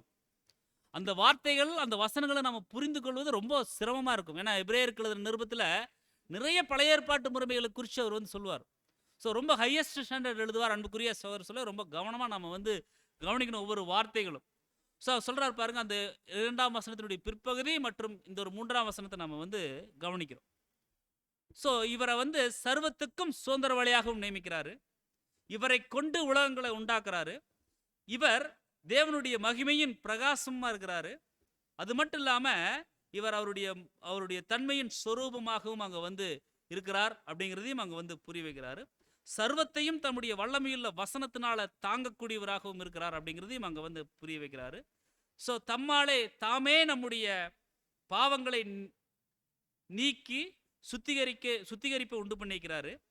உன்னதத்தில் உள்ள மகத்துவமானவருடைய வலது பாரிசத்தில் உட்கார்ந்துருக்கிறார். இந்த விஷயங்கள் எல்லாத்தையும் அங்கே வந்து சொல்கிறார். ஸோ இதை குறித்து நம்முடைய சகோதரர் சொல்லும் பொழுது அவருடைய மகிமை அப்படிங்கிறது ஆஃப் த ஃபாதர்ஸ் க்ளோரி அப்படின்னு சொல்லி சொல்கிறார். பிதாவினுடைய மகிமை பிரகாசம் அப்படிங்கிறது அது சாதாரணமான பிரகாசம் இல்லை, மிகுந்த பிரகாசம். ஸோ அவருடைய தன்மை அப்படிங்கிறது பிதாவின் தன்மை, அவரது இயல்பு, திவ்ய சுவாபத்திற்குரிய மகிமை வாய்ந்த ஒரு சரீரம். ஸோ இது முட்கள், ஈட்டி அல்லது ஆணிகள் என்பவர்களுடைய தழும்புகளால் சிதைந்து விடும் அப்படின்னு சொல்லி நம்ம வந்து சொல்ல முடியாது அப்படின்னு சொல்லி சொல்கிறாரு. ஸோ திவ்ய சுவாபத்திற்குரிய மகிமை வாய்ந்த ஒரு சரீரமாக இருக்குது. ஸோ சொரூபமாய் அப்படின்னா இந்த கிரேக்க பாஷையில் குணம், அதாவது கேரக்டர் அப்படிங்கிற அந்த ஒரு சொல் அங்கே வந்து இடம்பெற்றிருக்குன்னு சொல்லி சொல்கிறார். ஸோ கிருபையும் சத்தியமும் நிறைந்த பரம பிதாவினுடைய குணலட்சண சாயலாக இருக்குது அந்த சொரூபம். ஒவ்வொரு கிறிஸ்தவனும் கர்த்தருடைய ஆவியை பெற்றுக்கொள்ளும் அளவிற்கேற்ப படிப்படியாக தேவனுடைய அன்பான குமாரனுடைய சாயலாகவும் இப்படியாக பிதாவின் சாயலாகவும் மாறுறாங்க. ஸோ பூரணப்படுத்தப்பட்ட ஒரு புது சிஷ்யாக மாறுறாங்க. எப்படி அப்படின்னா பாருங்க, அதாவது ஒவ்வொரு கிறிஸ்தவனும் தேவனுடைய ஆவியை பெற்றுக்கொள்ளக்கூடிய அந்த ஒரு அளவிற்கேற்ப. ஸோ எந்த அளவுக்கு தேவனுடைய சத்தியங்களை நம்ம வந்து படிக்கிறோமோ அந்த அளவுக்கு தேவனுடைய கிருபைகளையும் அவருடைய பரிசுத்தாவினுடைய வழிநடத்தையும் நாம் வந்து பெற்றுக்கொள்ளலாம். அதனால தான் டெய்லியும் நம்மளுக்கு தேவ கிருபையில் அவருடைய சத்தியங்கள் நம்மளுக்கு கிடைச்சிட்டு இருக்கு. ஸோ நம்ம எந்த அளவுக்கு அவருடைய வார்த்தைகளுக்கு நம்ம வந்து செவிசாய்க்கிறோம் அப்படிங்கிறது நம்ம வந்து பார்க்கணும். அப்படி இருந்தால் தான் பூரணப்படுத்தப்பட்ட ஒரு புது சிருஷ்டி. நம்ம புது சிருஷ்டியாக இருக்கிறோம். ஸோ பூரணப்படுத்தப்பட்ட ஒரு புது சிருஷ்டியாக இருக்கிறோமா, அந்த தரத்துக்கு நாம் உயர்ந்திருக்கிறோமா பார்க்கணும் அன்புக்குரிய சகோதர சகோதரியில். ஸோ அவர் உயிர் தெழுந்ததிலிருந்து அப்படிப்பட்ட ஒரு விஷயங்கள் நம்மளுக்கு தேவன் அவருடைய கிருபையான வாய்ப்புகள் மூலமாக கொடுக்குறார். ஸோ நம்முடைய பாவங்களை நீக்கக்கூடிய ஒரு சுத்திகரிப்பு நம்மளுக்கு கிடைச்சிருக்கு. ஸோ அவர் உன்னதத்திற்கு ஏறி சென்ற போது தம்மை பின்பற்றுவர்களுடைய பாவங்களுக்கான நிவர்த்தியாக தம் புண்ணியத்தை அங்கே வந்து முன்வைக்கிறார். ஸோ இதன் அடிப்படையில் தான் தெய்வீக நீதியும் அன்பும் விழுந்து போன மனுக்குலத்தின் மீது அது செயல்படுது. ஒரு மனிதனாக மாறவும் அவமானமான சிலுவை மரணம் அடையவும் தன்னை தாழ்த்தினதன் மூலமாக இப்படிப்பட்ட வாய்ப்புகள் நம்மளுக்கு கிடைச்சிருக்கு. அவருடைய மரணத்தின் மூலமாக பாவங்களை பாருங்க சுத்திகரிச்சுக்கிறார். ஸோ ஒருவேளை அவர் தமது தாயின் குறைபாடுகளில் பங்கடைந்தவராக காணப்பட்டால் அவரால் இதனை செய்திருக்க முடியாது அப்படிங்கிற ஒரு விஷயத்தையும் சொல்றார். ஸோ பாருங்க, வலது பார்சத்தில் அங்கே வந்து வீற்றிருக்கிறார் அப்படிங்கிறத நம்ம வந்து படித்தோம் இல்லைங்களா. ஸோ மற்ற எல்லா ஆவியின் ஜீவ தலங்களையும் விட உயர்ந்த ஒரு ஸ்தானம், ஒரு தலமாக இருக்குது. ஸோ தெய்வீக நீதி, தேவனுடைய உண்மையுள்ள குமாரனுக்கு மாபெரும் வெகுமதியை அங்கே வந்து வழங்குதுன்னு சொல்லி நம்ம வந்து பார்க்கணும். ஸோ அங்கே உட்கார்ந்தார் அப்படின்னா சொல்லர்த்தமாக அல்ல, மாறாக அவர் கணத்திலும் மகிமையிலும் பிதாவிற்கு அடுத்த நிலையில் காணப்படுறார் அப்படிங்கிற ஒரு அர்த்தத்தில் அங்கே வந்து சொல்கிறார். ஸோ இவரைத்தான் சர்வத்துக்கும் சுதந்திரவாளியாக நியமிச்சிருக்கிறாரு. இவரை கொண்டு உலகங்களை உண்டாக்கியிருக்காரு. இவர் தேவனுடைய மகிமையின் பிரகாசமும் தன்மையின் சொரூபமாக இருக்கிறார். சர்வத்தையும் வந்து தம்முடைய வல்லமையுள்ள வசனத்தினால தாங்கக்கூடியவராக இருக்கிறார். ஸோ தமிழ் தாமே நம்முடைய பாவங்களை நீக்கும் சுத்திகரிப்பையும் உண்டு பண்ணியிருக்கிறாரு. உன்னதத்தில் இருக்கக்கூடிய மகத்துவமானவருடைய வலது பாரிசத்தில் வீற்றிருக்கிறார். ஸோ பிதாவாகிய தேவன் இவரை சர்வத்துக்கும், அதாவது சர்வ அண்ட சராசரங்கள் படைப்புகள் எல்லாத்துக்கும் என்ன பண்ணியிருக்கான்னு சொல்லி பார்த்தோம்னா சுதந்திரவாளியாக நியமித்திருக்கிறார். கொலோசியர் 1:16 நம்ம கவனிக்கும் பொழுது, ஏனென்றால் அவருக்குள் சகலமும் சிருஷ்டிக்கப்பட்டுச்சு, பரலோகத்தில் உள்ளவைகளும் பூலோகத்தில் உள்ளவைகளுமாகிய காணப்படுகிறவைகளும் காணப்படாதவைகளுமான சகல வஸ்துக்களும் சிங்காசனங்களானாலும் கர்த்தத்துவங்களானாலும் துரைத்தனங்களானாலும் அதிகாரங்களானாலும் சகலமும் அவரை கொண்டும் அவருக்கென்றும் சிருஷ்டிக்கப்பட்டிருக்கு அப்படிங்கிறத நம்ம வந்து பார்க்கணும். ஸோ இந்த வசனத்தின்படி அவரை கொண்டும் அவருக்கென்றும் சர்வமும் சிருஷ்டிக்கப்பட்டிருக்கு அன்புக்குரிய சகோதர சகோதரி. ஸோ இவரை கொண்டு அப்படின்னா நம்ம எப்படி புரிஞ்சுக்கொள்ளலாம்னா, யுகங்களை, அதாவது ஏஜஸ், உலகங்களை உண்டாக்கியிருக்கார். ஸோ 1ஆம் உலகம், 2ஆம் உலகம், 3ஆம் உலகம், அதாவது இது எல்லாத்தையும் குறித்து தான் அங்கே வந்து பேசுகிறார். ஸோ மேலும் நம்ம வந்து பார்க்கும் பொழுது அவர் வந்து மகிமையின் பிரகாசமாக இருக்கிறார். ஸோ 1ஆம் வருகையில் தேவனுடைய வல்லமையான மகிமையான குணங்கள் அனைத்துமே நம்முடைய கர்த்தர்கிட்ட காணப்பட்டுச்சுன்னு சொல்லி நம்ம வந்து பார்க்குறோம். அதுதான் யோவான் 1:18 நம்ம வந்து வாசிக்கும் பொழுது, தேவனை ஒருவனும் ஒரு காலம் கண்டதில்லை, பிதாவின் மடியில் இருக்கக்கூடிய ஒரே பேரான குமாரன் தான் அவரை வந்து வெளிப்படுத்தியிருக்கார் அப்படிங்கிறத நம்ம வந்து பார்க்குறோம். ஸோ அன்பின் வெளிப்பாடாக அங்கே வந்து கர்த்தர் இருந்திருக்கிறார். ஸோ அதை தான் நம்ம வந்து பார்க்குறோம். பாருங்க, லாசர் மரித்த போது கண்ணீர் விட்டு எழுதிருக்கிறார். கர்த்தர் கண்ணீர் விட்டாருங்கிற ஒரு வசனம் அங்கே வரும். ஸோ கர்த்தர் கண்ணீர் விட்டு எழுதிருக்கார். பிதாவாகிய தேவன் எப்படிப்பட்டவர், அவருடைய குணம் என்ன அப்படிங்கிறத கர்த்தர் கண்ணீர் விட்டு காண்பிச்சதை, ஏன்னா அந்த லாசர் ஒட்டுமொத்த மனுக்குலத்திற்கும் ஒரு அடையாளமாக இருக்கிறார்.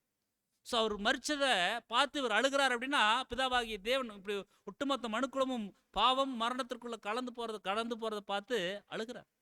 ஸோ அந்த விஷயத்தை இவர் என்ன பண்ணுறாரு சொல்லிட்டுனா நினைவுபடுத்தி காண்பிக்கிறார் அன்புக்குரிய சகோதரர். சொல்ல சாதாரணமாக அங்கே வந்து அவர் அழுகல்.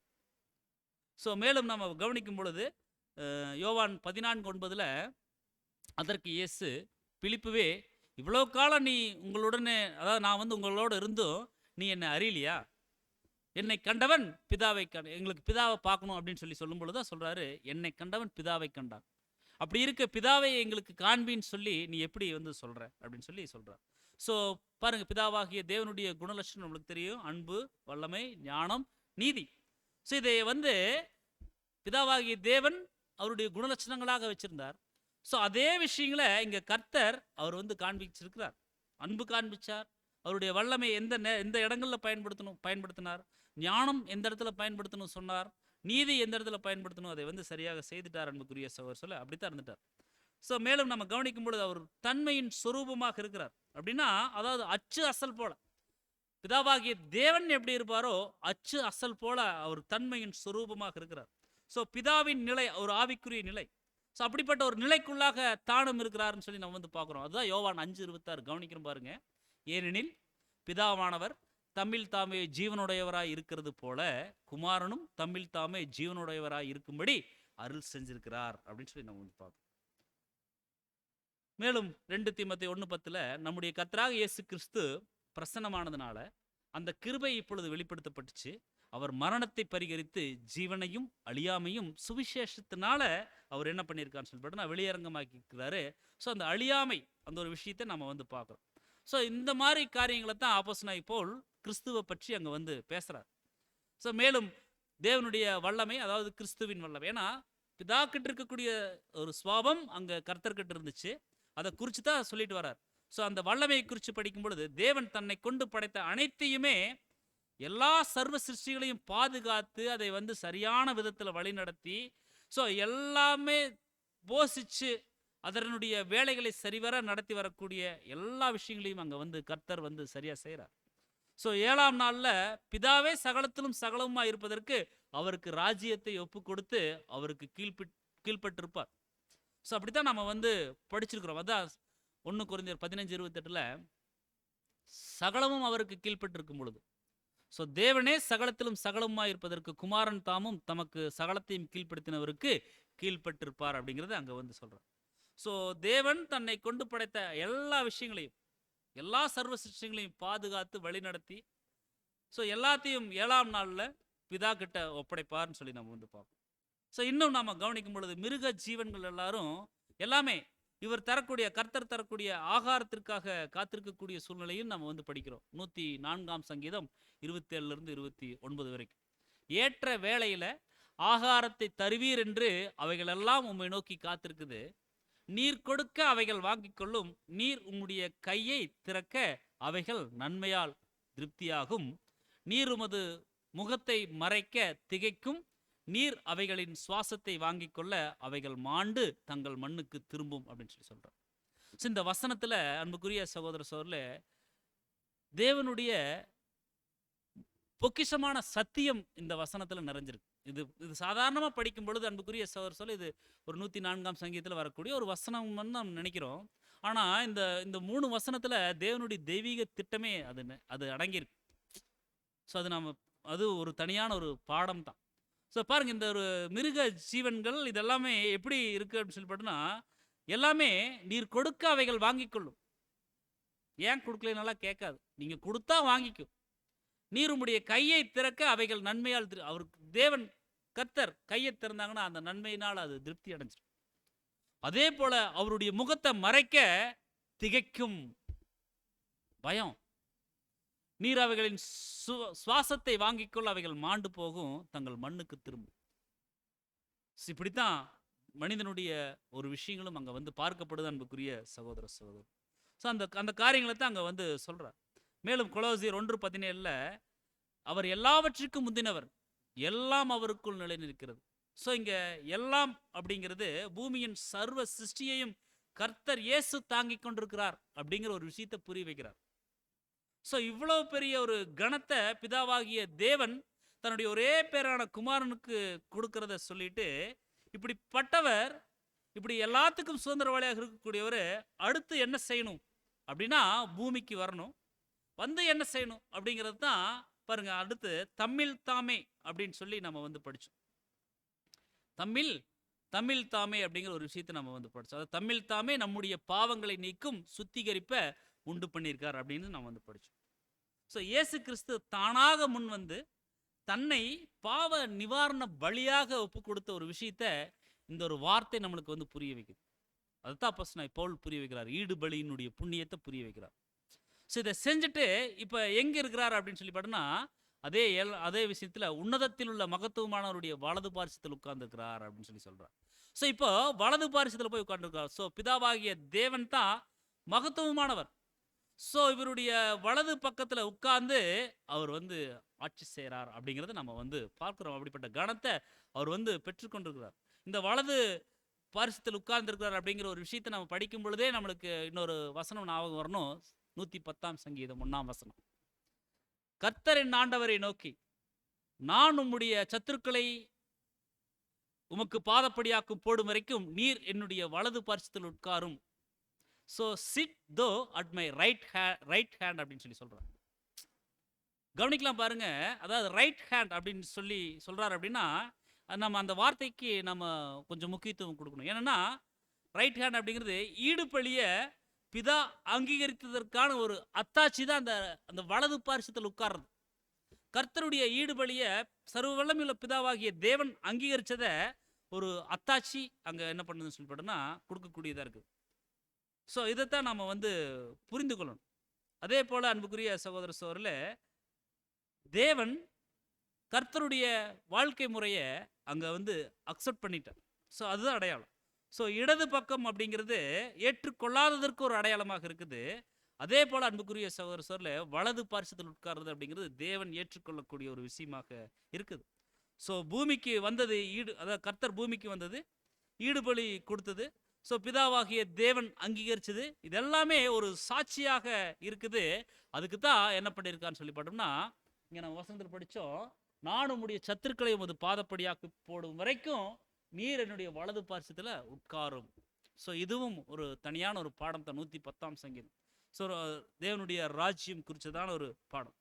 ஸோ இயேசு எவ்வளோ பெரியவர் அப்படிங்கிறத சொல்லிட்டு இன்னும் முக்கியமான ஒரு விஷயத்தை அங்கே வந்து நம்மளுக்கு வந்து புரிய வைக்கிறார். என்னன்னு சொல்லி பார்த்தோம்னா, ஸோ இதுவரைக்கும் பார்த்த விஷயங்கள் எல்லாமே வந்து நம்ம வந்து பார்க்குறோம், முற்பிதாக்களை காட்டிலும் இவர் பெரியவரா அப்படின்னு சொல்லி கேட்ட அந்த ஒரு கேள்வி, யூதர்கள் கேட்ட அந்த ஒரு கேள்விக்கு, ஏன்னா தச்சன் மகனையா அவர் வச்ச விசுவாசத்தையே நாங்கள் பின்பற்றி போறீங்கன்னு சொல்லி கேட்டாங்க இல்லைங்க, அந்த கேள்விக்கு இவர் பெரியவரா அப்படின்னு சொல்லி கேட்டதுக்கு, முற்பிதாக்களை காட்டிலும் கணம், வல்லமை, மகிமையில கர்த்தர் ரொம்ப பெரியவர் அப்படின்னு சொல்லி புரிய வைக்கிறார்.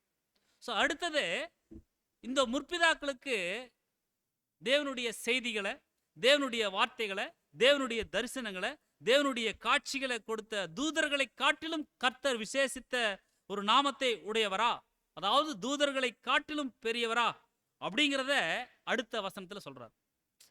தூதர்கள், ஏன்னா அடுத்த வசனம் எப்படி வருது பாருங்க, எபிரேயர் 1:4, இவர் தேவ தூதரை பார்க்கிலும் எவ்வளோ விசேஷித்த நாமத்தை சுதந்தரித்து கொண்டாரோ அவ்வளவு அதிகமாய் அவர்களிலும் மேன்மையுள்ளவரானார் அப்படிங்கிற ஒரு விஷயத்தை சொல்றார். அவ்வளவு அதிகமாக அவர்களிலும் மேன்மையுள்ளவராக அங்கே வந்து இருக்கிறார் அப்படிங்கிற ஒரு விஷயத்தை அங்கே புரிய வைக்கிறார். ஸோ இந்த ஒரு வசனத்தில் நம்ம புரிந்து கொள்கிறோம்னா, இந்த ஒரு 4ஆம் வசனம் இன்னொரு மொழிபெயர்ப்பில் வந்து பார்க்கும் பொழுது, அதாவது மோஸ்ட் பவர்ஃபுல் அப்படின்னு சொல்லி சொல்லப்பட்டிருக்கு. ஸோ அவ்வளோ பெரிய வல்லமையுடையவர், மோஸ்ட் பவர்ஃபுல் அப்படின்னா ரொம்ப பெரிய வல்லமையுடையவர் அப்படிங்கிற ஒரு விஷயம். ஸோ இவ்வளோ மகிமை எதனால இங்கே கிடைச்சிது அப்படின்னா, எதனால கிடைச்சது கர்த்தருக்கு இவ்வளோ மகிமை, கணம், இந்த விஷயங்களெல்லாம் கர்த்தருக்கு எதனால கிடைச்சது அப்படின்னா, கர்த்தர் கீழ்ப்படிஞ்சதுனால கிடைச்சது. கர்த்தர் தேவனுடைய வார்த்தைகளுக்கு கீழ்ப்படிஞ்சதுனால கிடைச்சது. அங்கே எப்படி பழைய ஏற்பாட்டில் நம்ம பார்த்தோம் இல்லைங்களா, தீர்க்கதரிசிகள் எல்லாரும் தேவன் என்ன சொன்னாரோ அந்த வார்த்தைக்கு கீழ்ப்படிஞ்சாங்க. ஸோ அதே போலதான் இங்கே கர்த்தரும் கீழ்ப்படிஞ்சிருக்கார், தேவனுடைய வார்த்தைகளுக்கு அப்படியே கீழ்ப்படிஞ்சார். அதே போலதான் அன்புக்குரிய சகோதரர்களே, நம்ம கூட கீழ்ப்படியணும். தேவனுடைய வார்த்தை ஒரு வார்த்தைக்கு நம்மளுக்கு கிடைக்குதா, அந்த வார்த்தைகள் என்ன நம்மளுக்கு அறிவுரைகள் சொல்லுதோ அந்த வார்த்தைகளுக்கு நம்ம முற்றிலும் கீழ்ப்படியக்கூடியவர்களாக இருக்கணும் அப்படிங்கிறத நம்ம வந்து பார்க்குறோம். ஏன்னா தேவனுடைய வார்த்தைகள் மோஸ்ட் பவர்ஃபுல், அது மகா பெரிய வார்த்தைகள். ஸோ அந்த வார்த்தைகளுக்கே உரித்தான கணம், அந்த வார்த்தைகளுக்கே உரித்தான அந்த ஒரு மரியாதை நம்ம வந்து கொடுக்கணும். அது வல்லமை மிகுந்த ஒரு வார்த்தையாக இருக்குது, அது தேவனுடைய வார்த்தை. ஸோ தேவனுடைய ஒரு மகிமை கர்த்தருக்கு எப்படியாக எதனால கிடைச்சதுன்னு சொல்லி நம்ம வந்து பார்த்தோம், அவர் மரண பரியந்தம், அதாவது சிலுவையின் மரண பரியந்தம் அவர் கீழ்ப்படிஞ்சதுனால கிடைச்சதுன்னு சொல்லி நம்ம பார்க்குறோம். ஸோ இந்த நிலைமைக்கு மேலாக தன்னை ஒருத்தர் உயர்த்திட்டார். அவர் யாரு? வடபுறங்களில் உள்ள ஆராதனை கூடங்களினுடைய பர்வதத்தில் நான் போய் வீற்றிருப்பேன்னு சொல்லி சொல்றார். தேவனுக்கு எங்க ஆராதனை செய்தோ அந்த இடத்துல நான் போய் உட்காருவேன், தேவன் உட்கார்ற இடத்துல நான் உட்காருவேன்னு சொல்லி சொன்னார் லூசிஃபர். ஸோ அவர் பாருங்க, அந்த நிலைமைக்கு மேலாக, தான் சிருஷ்டிக்கப்பட்ட நிலைமைக்கு மேலாக, உருவாக்கப்பட்ட நிலைமைக்கு மேலாக அவர் தன்னை வந்து உயர்த்திட்டார். ஸோ அதனால அங்கே அவர் தாழ தள்ளப்பட்டு அவர் வந்து கீழே விழுந்துட்டார்னு சொல்லி நம்ம வந்து பார்க்கணும். ஸோ இது கூட நம்மளுக்கு ஒரு பாடம் தான் அன்புக்குரிய சகோதரர்களே. ஸோ பழைய ஏற்பாட்டு காலத்தில் இவர் தூதர்கள்லேயே பிரதான தூதராக அவர் இருந்ததை நம்ம வந்து பார்க்குறோம்.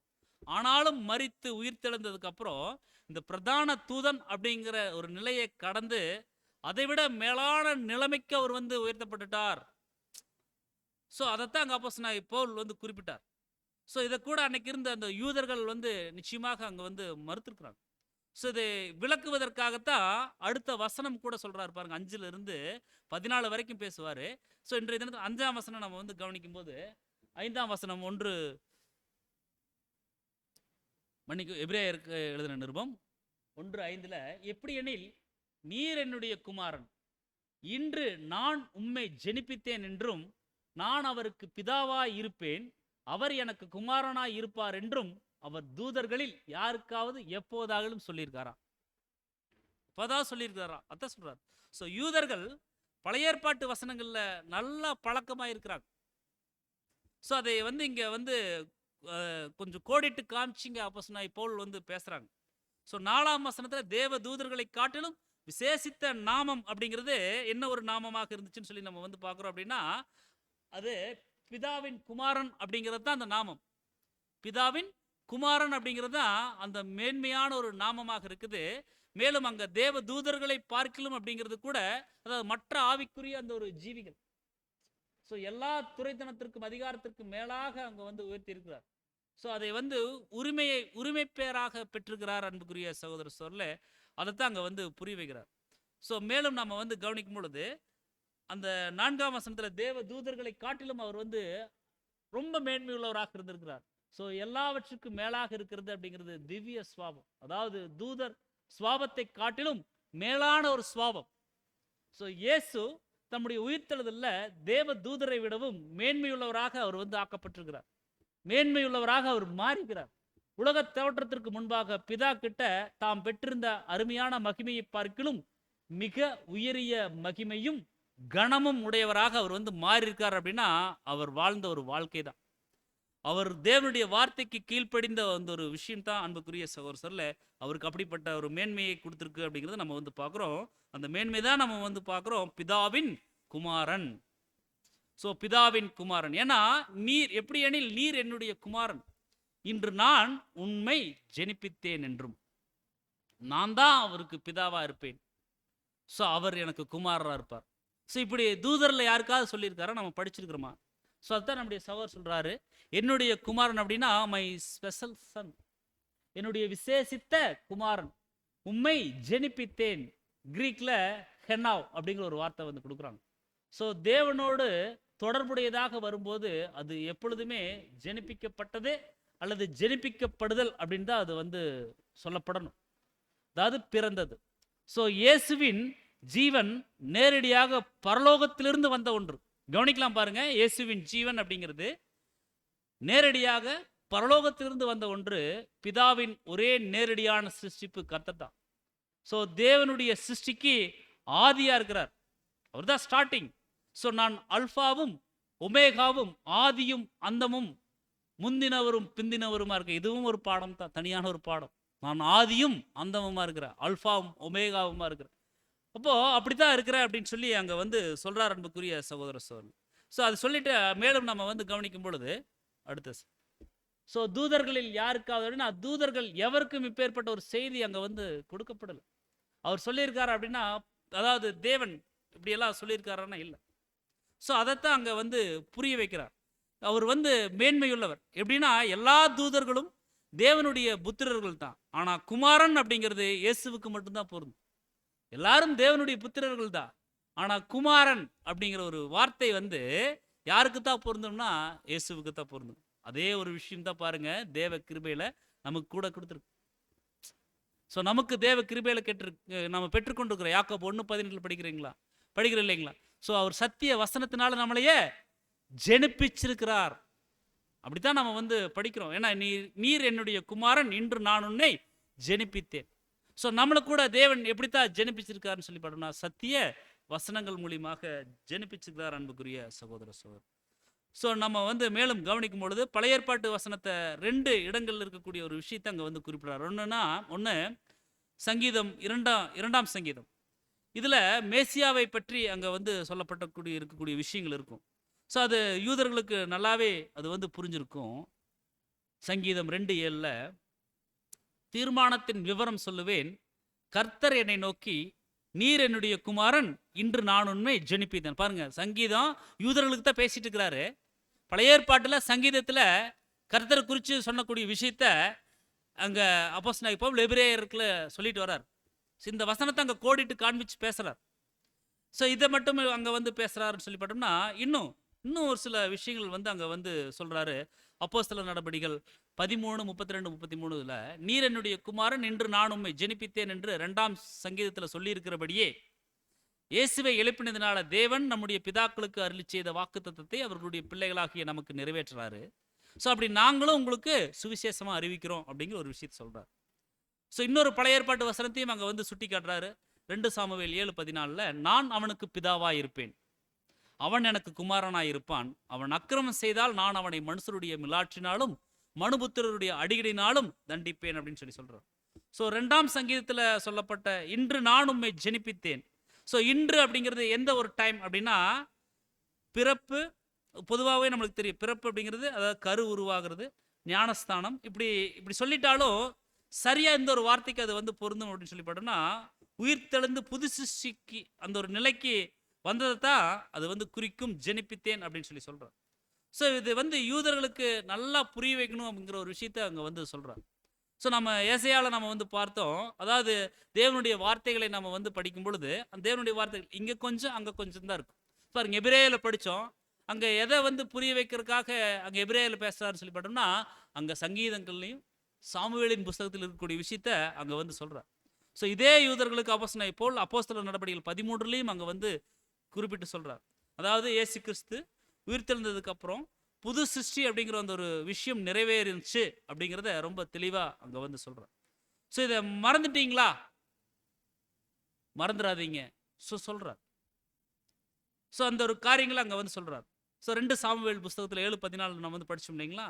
ஸோ தாவீது சாலமோனுக்கு சொல்றார். தீர்க்க தரிசனத்துல சாலமோன் கர்த்தராக இயேசு கிறிஸ்துவை வந்து குறிக்கிறார். அது நம்மளுக்கு நல்லா தெரியும். ஸோ அது கர்த்தருக்கு வந்து அது வந்து பொருந்தும் சொல்லி நம்ம வந்து பார்க்குறோம். ஸோ இதன் மூலமாக கூட தேவன் நம்மளுக்கு என்ன பண்ணுறான்னு சொல்லி பார்த்தோம்னா, கர்த்தராக இயேசு பிதாவினுடைய குமாரன் அப்படிங்கிற ஒரு விஷயத்தை புரிய வைக்கிறார். அதே வசனத்தில் இந்த சாமுவேலின் புஸ்தகத்தில் அவருடைய அக்கிரமம், அதாவது அங்கே அக்கிரமம் பண்ணுனா அவனை மிலாற்றினால் தண்டிப்பேன் அப்படின்னு சொல்லி சொல்கிறாரு இல்லைங்களா? அப்படின்னா இயேசு கிறிஸ்து அக்கிரமம் செய்தாரா? இல்லை. ஆனால் அடி வாங்கினாரே, அக்கிரமம் செய்யல. அவர் பாவங்களுக்கும் பாவிகளுக்கும் விலகினவராக இருக்கிறாரு. அவர் அக்கிரமம் செய்யல, ஆனால் அடி வாங்கினாரே. அப்படின்னா இந்த வசனம் தீர்க்க தரிசனமாக இருக்குது. ஸோ தீர்க்க தரிசனத்தை தீர்க்க தரிசனத்தின் கண்ணோட்டத்தில் தான் நம்ம வந்து பார்க்கணும். ஸோ ஒருத்தர் வந்து அடி, அதாவது ஒருத்தருக்கு அடி மற்றும் தண்டனை அப்படிங்கிறது வேணும் அப்படின்னா அக்கிரமம் செஞ்சிருக்கணும். இதைத்தான் ஏசாயா 53:12 நம்ம வந்து பார்த்துருப்போம். அக்கிரமக்காரரில் ஒருவராக எண்ணப்பட்டார், ஆனால் அவர் வந்து அக்கிரமம் செய்யலை. ஸோ மிலாற்றினால் அடிச்சிருக்கிறாங்க. ஸோ இதே ஒரு விஷயம் ஒரிஜினல் டிரான்ஸ்லேட்டில் நம்ம வந்து பார்க்கும்பொழுது அது அக்கிரமக்காரர்களுக்காக அவர் வந்து என்ன பண்ணியிருக்காருன்னா பாடுபட்டிருக்கார் அப்படிங்கிறத நம்ம வந்து பார்க்குறோம். ஸோ அவரை தண்டனைக்கு உட்படுத்துவேன் அப்படிங்கிறதாக நம்ம வந்து பார்க்குறோம். ஆனாலும் பாருங்க, நமக்காகவும் நம்முடைய அக்கிரமங்களுக்காகவும் நம்முடைய பாவங்களுக்காகவும் அந்த விஷயங்களை அவர் சுமந்ததுனால நமக்காக அடிகள் வாங்கியிருக்கிறார். இதுதான் உண்மை. ஸோ இவ்வளோ பெரிய ரட்சகரை நம்ம வந்து தேவனுடைய குமாரனாக நம்ம வந்து பெற்றிருக்கிறோம். ஸோ நாம் கூட நம்முடைய அன்றாட வாழ்க்கையில் கேஷுவலாக பாவங்களை நாம் வந்து செய்துறோம். அது எவ்வளோ பெரிய ஒரு தவறு. ஸோ அந்த விஷயங்களை நம்ம என்ன பண்ணிடக்கூடாதுன்னா செய்திடக்கூடாது. அப்போது நம்ம ஒவ்வொரு முறையும் இந்த பாவம் செய்யும் பொழுது, இந்த பாவங்களுடைய விஷயங்களுக்குள்ள நமக்கு ஏதோ பலவீனத்தில் கடந்து செல்லும் பொழுது கர்த்தர் நமக்காக அடி வாங்கின அந்த விஷயம்தான் நம்முடைய கண் முன்ன வரணும். நம்ம பிக்சரெல்லாம் பார்த்துருப்போம் இல்லைங்களா? நம்மளுடைய பாவங்களுக்காகவும் நம்முடைய மீறுதல்களுக்காகவும் அவர் நொறுக்கப்பட்டிருக்கிறார். அது நம்ம கண்ணு முன்னால் வரணும். நம்ம ஒரு பாவம் செய்கிறோம், ஒரு பாவமான வார்த்தைகள் நம்ம வந்து பேசுகிறோம், நம்முடைய இது ஒரு பலவீனத்தில் நம்ம பேசிட்டோம் செய்துட்டோம், அப்படி செய்கிறோம் அப்படின்னா நம்மளுக்கு அந்த அந்த அந்த ஒரு கர்த்தருடைய அந்த ஒரு அடி வாங்கின விஷயம் தான் நம்மளுக்கு நினைவுக்கு வரணும், நம்ம கண் முன்ன வரணும். அப்படின்னா அன்புக்குரிய சகோதரர்களே, அது நாம் திருந்துவதற்காகத்தான், சைக்கலாஜிக்கலாக நமக்குள்ள ஒரு பாதிப்பை ஏற்படுத்தி நம்ம உணர்ந்து கொள்வதற்காகத்தான் இப்படிப்பட்ட ஏற்பாடுகளை தேவன் வந்து செய்திருக்கிறாரு. பாருங்க, அவருடைய ஒரே பேரான குமாரனையும் நமக்காக கொடுக்குறார். ஸோ அங்கே அந்த விஷயங்களை நம்ம வந்து புரிந்து கொள்ளணும் அன்புக்குரிய சகோதர சகோதரிகளே. ஸோ அந்த பாவமான விஷயங்களை நம்ம விட்டு நாம் விலகக்கூடியவர்களாக இருக்கணும். ஸோ நம்ம அது மட்டும் இல்லாமல் இன்னும் நம்ம வந்து புரிந்து கொள்ளக்கூடிய விஷயங்களை நம்ம வந்து கவனிக்கும் பொழுது 6ஆம் வசனத்தில் பாருங்க, மேலும் தமது முதற்பேரானவரை உலகத்தில் பிரவேசிக்க செய்த போது தேவதூதர் யாவரும் அவரை தொழுது கொள்ள கடவர்கள் அப்படின்னு சொல்லி சொல்றார். ஸோ தமது முதற்பேரானவர் அப்படின்னா முதற்பேரானவர் இயேசு. ஸோ மரித்தோரிலிருந்து திவ்ய சுவாபத்திற்கு உயிர்த்தெழுப்பப்பட்ட முதற்பேரானவராக அவர் வந்து இருக்கிறார். ஸோ அந்த பிரவேசிக்க செஞ்சுங்கிறது அவர் உயிர்த்தெழுந்து பரமேறினதற்கு அப்புறம் அவரை மீண்டும் கொண்டு வந்த போது. ஸோ அப்படிதான் நம்ம வந்து பார்க்குறோம். ஸோ தேவதூதர்கள் யாவரும் அப்படின்னா அவர் உயிர்த்தெழுந்த சமயத்தில் தேவனுடைய பரிசுத்தவான்கள் எல்லாரும், எண்ணற்ற தூதர்கள் புதிய பாட்டை பாடுறாங்க. ஸோ விழுந்து போன தூதர்களுக்கு அவர்கள் மீண்டும் தேவனுடைய தூதர்களாக மாற மன விருப்பம் உள்ளவர்களா இருக்கிறாங்களா அப்படிங்கிறத நிரூபிப்பதற்கான ஒரு வாய்ப்பு அங்கே வந்து கொடுக்குறார். ஸோ அவரை அங்கீகரிக்கப்பட்டவர்கள் அவரது சுவாபம் மற்றும் பணிக்கு மரியாதை செலுத்தக்கூடியவர். ஸோ நம்முடைய கர்த்தர் பரமேறினதுக்கு அப்புறம் மகிமைப்படுத்தப்பட்டது போல அவருடைய 2ஆம் வருகையில் தேவதூதர்கள் எல்லாருமே அவரை தொழுது கொள்ளவும் பயபக்தி காண்பிக்கவும் கீழ்ப்படியவும் செய்வது முழு அளவில் அது வந்து அங்கே காணப்படும். பாருங்க, கிறிஸ்து நித்திய ராஜ்யத்துல பிதாவோடு என்றென்றும் இணைந்திருப்பார் அப்படிங்கிறதுனால அவருக்கு பயபக்தி காண்பிக்கணுங்கிற ஒரு விஷயத்தை அங்க வந்து சொல்றோம். ஸோ கர்த்தருடைய அடிச்சுவட்டில் நம்ம வந்து பின்பற்றி நடக்கக்கூடியவர்களாக இருக்கணும். அதைத்தான் அங்கே வந்து என்ன பண்ணுறான்னு சொல்லி பார்த்தோன்னா, அந்த ஒரு அதாவது கர்த்தருடைய அடிச்சுவட்டை நீங்கள் பின்பற்றி வரணும் அப்படிங்கிற அந்த அந்த ஒரு யூதர்களுக்கு அவர் வந்து புரிய வைக்கிறார். ஸோ பிதா தன் மகன்கிட்ட வந்து சொல்லியிருக்கிறார், நான் என்னுடைய பாதையில் நீ நடப்பா, உன்னுடைய பாதையில் மற்றவர்கள் நடக்கும்படி நீ வாழ்ந்து காமின்னு சொல்லி சொல்கிறார். அதே ஒரு விஷயம் தான் நம்மளுக்கு சொல்கிறோம். ஸோ ஏன்னா பாவத்தை அவர் மன்னிச்சு தன்னுடைய ரத்தத்தினால கழுவிட்டார். ஆனால் அக்கிரமம் அப்படிங்கிற அந்த ஒரு வார்த்தை பாவம் செஞ்சதுக்கு அப்புறம் தொடர்ந்து அது ஆதியிலிருந்து அது நிலை நிற்கக்கூடியதாக இருக்குது. ஸோ சின்ன சின்ன காரியங்கள் தொடர்ந்து செய்கிறத இந்த ஒரு வசனம் நம்மளுக்கு என்ன பண்ணுதுன்னா அறிவுறுத்தக்கூடியதாக இருக்குது. ஸோ அதான் 5ஆம் வசனம் கிறிஸ்துவினுடைய உயிர்த்தெழுதலை குறிக்குது. 6ஆம் வசனம் கிறிஸ்து மீண்டும் ராஜாவாக வந்ததை குறிக்குது. ஸோ அப்போ தேவ தூதர்களும் கிறிஸ்துவை என்ன பண்ணுறாங்கன்னு சொல்லி பார்த்தோம்னா தொழுது கொள்வாங்க. ஏன் இதை இங்கே அப்போஸ்தலனாகிய பவுல் வந்து சொல்கிறார் அப்படின்னா, இந்த யூதர்கள் மேசியா அப்படிங்கிற ஒருத்தர் வருவார் அப்படின்னு சொல்லி, அவர் ராஜ்யத்தை ஸ்தாபிப்பார் அப்படின்னு சொல்லி அவங்க நம்பிட்டு இருக்கிறாங்க. ஸோ அந்த மேசியா தான் இயேசு கிறிஸ்து. ஸோ பூமிக்கு 3.5 வருஷம் வந்து அடி வாங்கி மறித்து மீண்டும் உயிர்த்தெழுந்தார் அப்படின்னு சொன்னால், ஸோ இவங்க நம்புவாங்க, இவங்க ஏற்றுக்கொள்வாங்க அப்படின்னு சொல்லி அப்போஸ்தலனாகிய பவுல் அங்கே வந்து குறிப்பிடுறார். ஸோ தேவனுடைய குமாரன் அப்படிங்கிற அந்த ஒரு பெயர் வேற எந்த ஒரு தூதர்களுக்கும் இல்லை அப்படிங்கிற ஒரு விஷயத்த 5ஆம் வசனத்தில் சுட்டி காட்டிட்டார். ஸோ இது எல்லாத்தையும் கேட்டுட்டு யூதர்கள் தங்களுடைய தவறான எண்ணத்தை விட்டு அவங்க சரியான ஒரு நம்பிக்கைக்குள்ள ஒரு விசுவாசத்துக்குள்ள வரணும் அப்படின்னு சொல்லி 6ஆம் வசனத்தை அவர் வந்து ஆரம்பிச்சு சொல்றார். ஸோ தேவ தூதர்கள் அவரை தொழுது கொண்டது எப்போ அப்படின்னு சொல்லி பார்த்தோம்னா பாருங்க, இங்க வசனம் அவர் முதல் வருகையில் சொல்லாமல் 2ஆம் வருகை அந்த வந்திருத்தல தான் இங்கே வந்து சொல்லுது இந்த வசனம். நல்லா புரிஞ்சுக்கொள்ளலாம். கடைசி நாட்களில் குமாரன் மூலமாக திருவுளம் பற்றிக்கிறார். இந்த 6ஆம் வசனத்தை நம்ம கவனிக்கும் பொழுது 6ஆம் வசனம் நம்ம மீண்டும் ஒரு முறை வாசிக்கலாம் பாருங்க. மேலும் தமது முதற் பேரானவரை உலகத்தில் பிரவேசிக்க செய்த போது தேவதூதர் யாவரும் அவரை வந்து தொழுது கொள்ள கடவர்கள் அப்படின்னு சொல்லி சொல்றோம். ஸோ தேவ தூதர்கள் அவரை தொழுது கொண்டது எப்போ அப்படின்னா, ஸோ இந்த வசனத்தில் முதல் வருகையை குறித்து சொல்லுதா 2ஆம் வருகையை குறித்து சொல்லுதா அப்படின்னா, சரியான ஒரு மொழிபெயர்ப்பு அதான் நம்ம வந்து முன்னாலேயே நம்ம வந்து படித்தோம். 5ஆம் வசனம் உயிர்த்தெழுதலை குறிக்குது, 6ஆம் வசனம் அவர் மீண்டும் வந்து அவர் வந்ததை குறிக்குதுன்னு சொல்லி நம்ம வந்து பார்க்குறோம். ஸோ அப்போ தேவ தூதர்கள் இவரை வந்து தொழுது கொள்ளுவாங்க. ஸோ முதல் வருகையில் என்ன நடந்துச்சு, மற்ற 4 கூட நம்ம வந்து படிச்சிருப்போம். சாத்தான் கிட்ட சாத்தான் வந்து அவருக்கு வந்து நிறைய வந்து சோதனைகளை டெம்டேஷன் வந்து சொல்கிறார். ஸோ அவர் ஒருவருக்கே பிதாவாகிய தேவன் ஒருவருக்கே நீ வந்து ஆராதனை செய்யணும்னு சொல்லி எழுதியிருக்குன்னு சொல்லி தேவனுடைய வார்த்தைகளை வந்து அங்கே வந்து சுட்டி காண்பிச்சு அந்த சாத்தானை வந்து அவர் வந்து கடிந்து கொள்கிறார். ஸோ தூதர்கள் இயேசு கிறிஸ்துவை அங்கே முதல் வருகையில் அவங்க வந்து தொழுது கொண்டாங்களான்னு இல்லை, இப்போ ராஜாதி ராஜாவாக வந்ததுக்கப்புறம் அவங்க வந்து தொழுது கொள்கிறாங்க. ஸோ இந்த விஷயத்தை தான் சொல்கிறாரு 97ஆம் சங்கீதத்தில். அதாவது உன்னத கர்த்தரை உயர்த்தி பாடக்கூடிய ஒரு விஷயம்தான் இந்த 97ஆம் சங்கீதம். இது ஒரு தனியான ஒரு பாடம் தான். கர்த்தர் ராஜரீகம் பண்ணுறார், கர்த்தர் ராஜரீகம் பண்ணுறார். அந்த விஷயத்தை தான் சொல்கிறார். ராஜ்யத்தை குறித்து அந்த 97ஆம் சங்கீதத்தில் சொல்லுவார். ஸோ அதில் 7ஆம் வசனம் மட்டும் நம்ம வந்து படிக்கலாம் பாருங்க. அதாவது தேவர்களே தூதர்களே அப்படின்னு சொல்லி அங்கே வரும். தேவர்களே தூதர்களே அவரை நீங்கள் தொழுது கொள்ளுங்கள் அப்படின்னு சொல்லி அங்கே வந்து பிதாவாகிய தேவன் வந்து கட்டளையிடுவதாக அந்த வசனம் நீங்கள் பைபிளில் இருக்கும், நீங்கள் படிங்க 7ஆம் வசனம். ஸோ தேவர்களே அதாவது தூதர்களே, அதாவது பாருங்க பொட்ட சகோதரர், ஸோ சொரூபங்களை வணங்கி விக்கிரகங்களை பற்றி பெருமை பாராட்டு யாவரும் வெட்கப்பட்டு போவார்களாக தேவர்களே நீங்கள் எல்லாரும் அவரை தொழுது கொள்ளுங்க. ஸோ கர்த்தர், ஏன்னா இந்த 97ஆம் சங்கீதம் கர்த்தர் ராஜரீகம் பண்ணக்கூடிய விஷயத்தை தான் வந்து சொல்லிட்டு வருவார். அந்த வசனத்தை தான் அந்த ஒரு விஷயத்தை தான் அவர் வந்து சொல்லிட்டு வருவார். அதெல்லாம் சொல்லிட்டார், தூதர்களே நீங்கள் வந்து அவரை தொழுது கொள்ளணும். ஸோ பிதாவாகிய தேவன் இந்த கட்டளை கொடுக்குறார். ஸோ தேவனை தான் தொழுது கொள்ளணும், ஆனால் இயேசு கிறிஸ்துவுக்கும் அந்த கணத்தை நீங்கள் கொடுக்கணும் அப்படிங்கிற ஒரு விஷயத்த அங்கே வந்து தேவன் சொல்கிறார். ஸோ தூதர்கள் அப்படின்னு சொல்லி சொல்லும் பொழுது நம்ம என்ன புரிந்து கொள்ளலாம் அப்படின்னா, அதாவது கெட்டுப்போன தூதர்களும் மனம் திருந்த வந்தா அவங்க கூட தொழுது கொள்வாங்க. கெட்டுப்போன தூதர்களும் மனம் திருந்தக்கூடிய ஒரு சூழல் வந்தா அவங்களும் வந்து தொழுது கொள்வாங்க.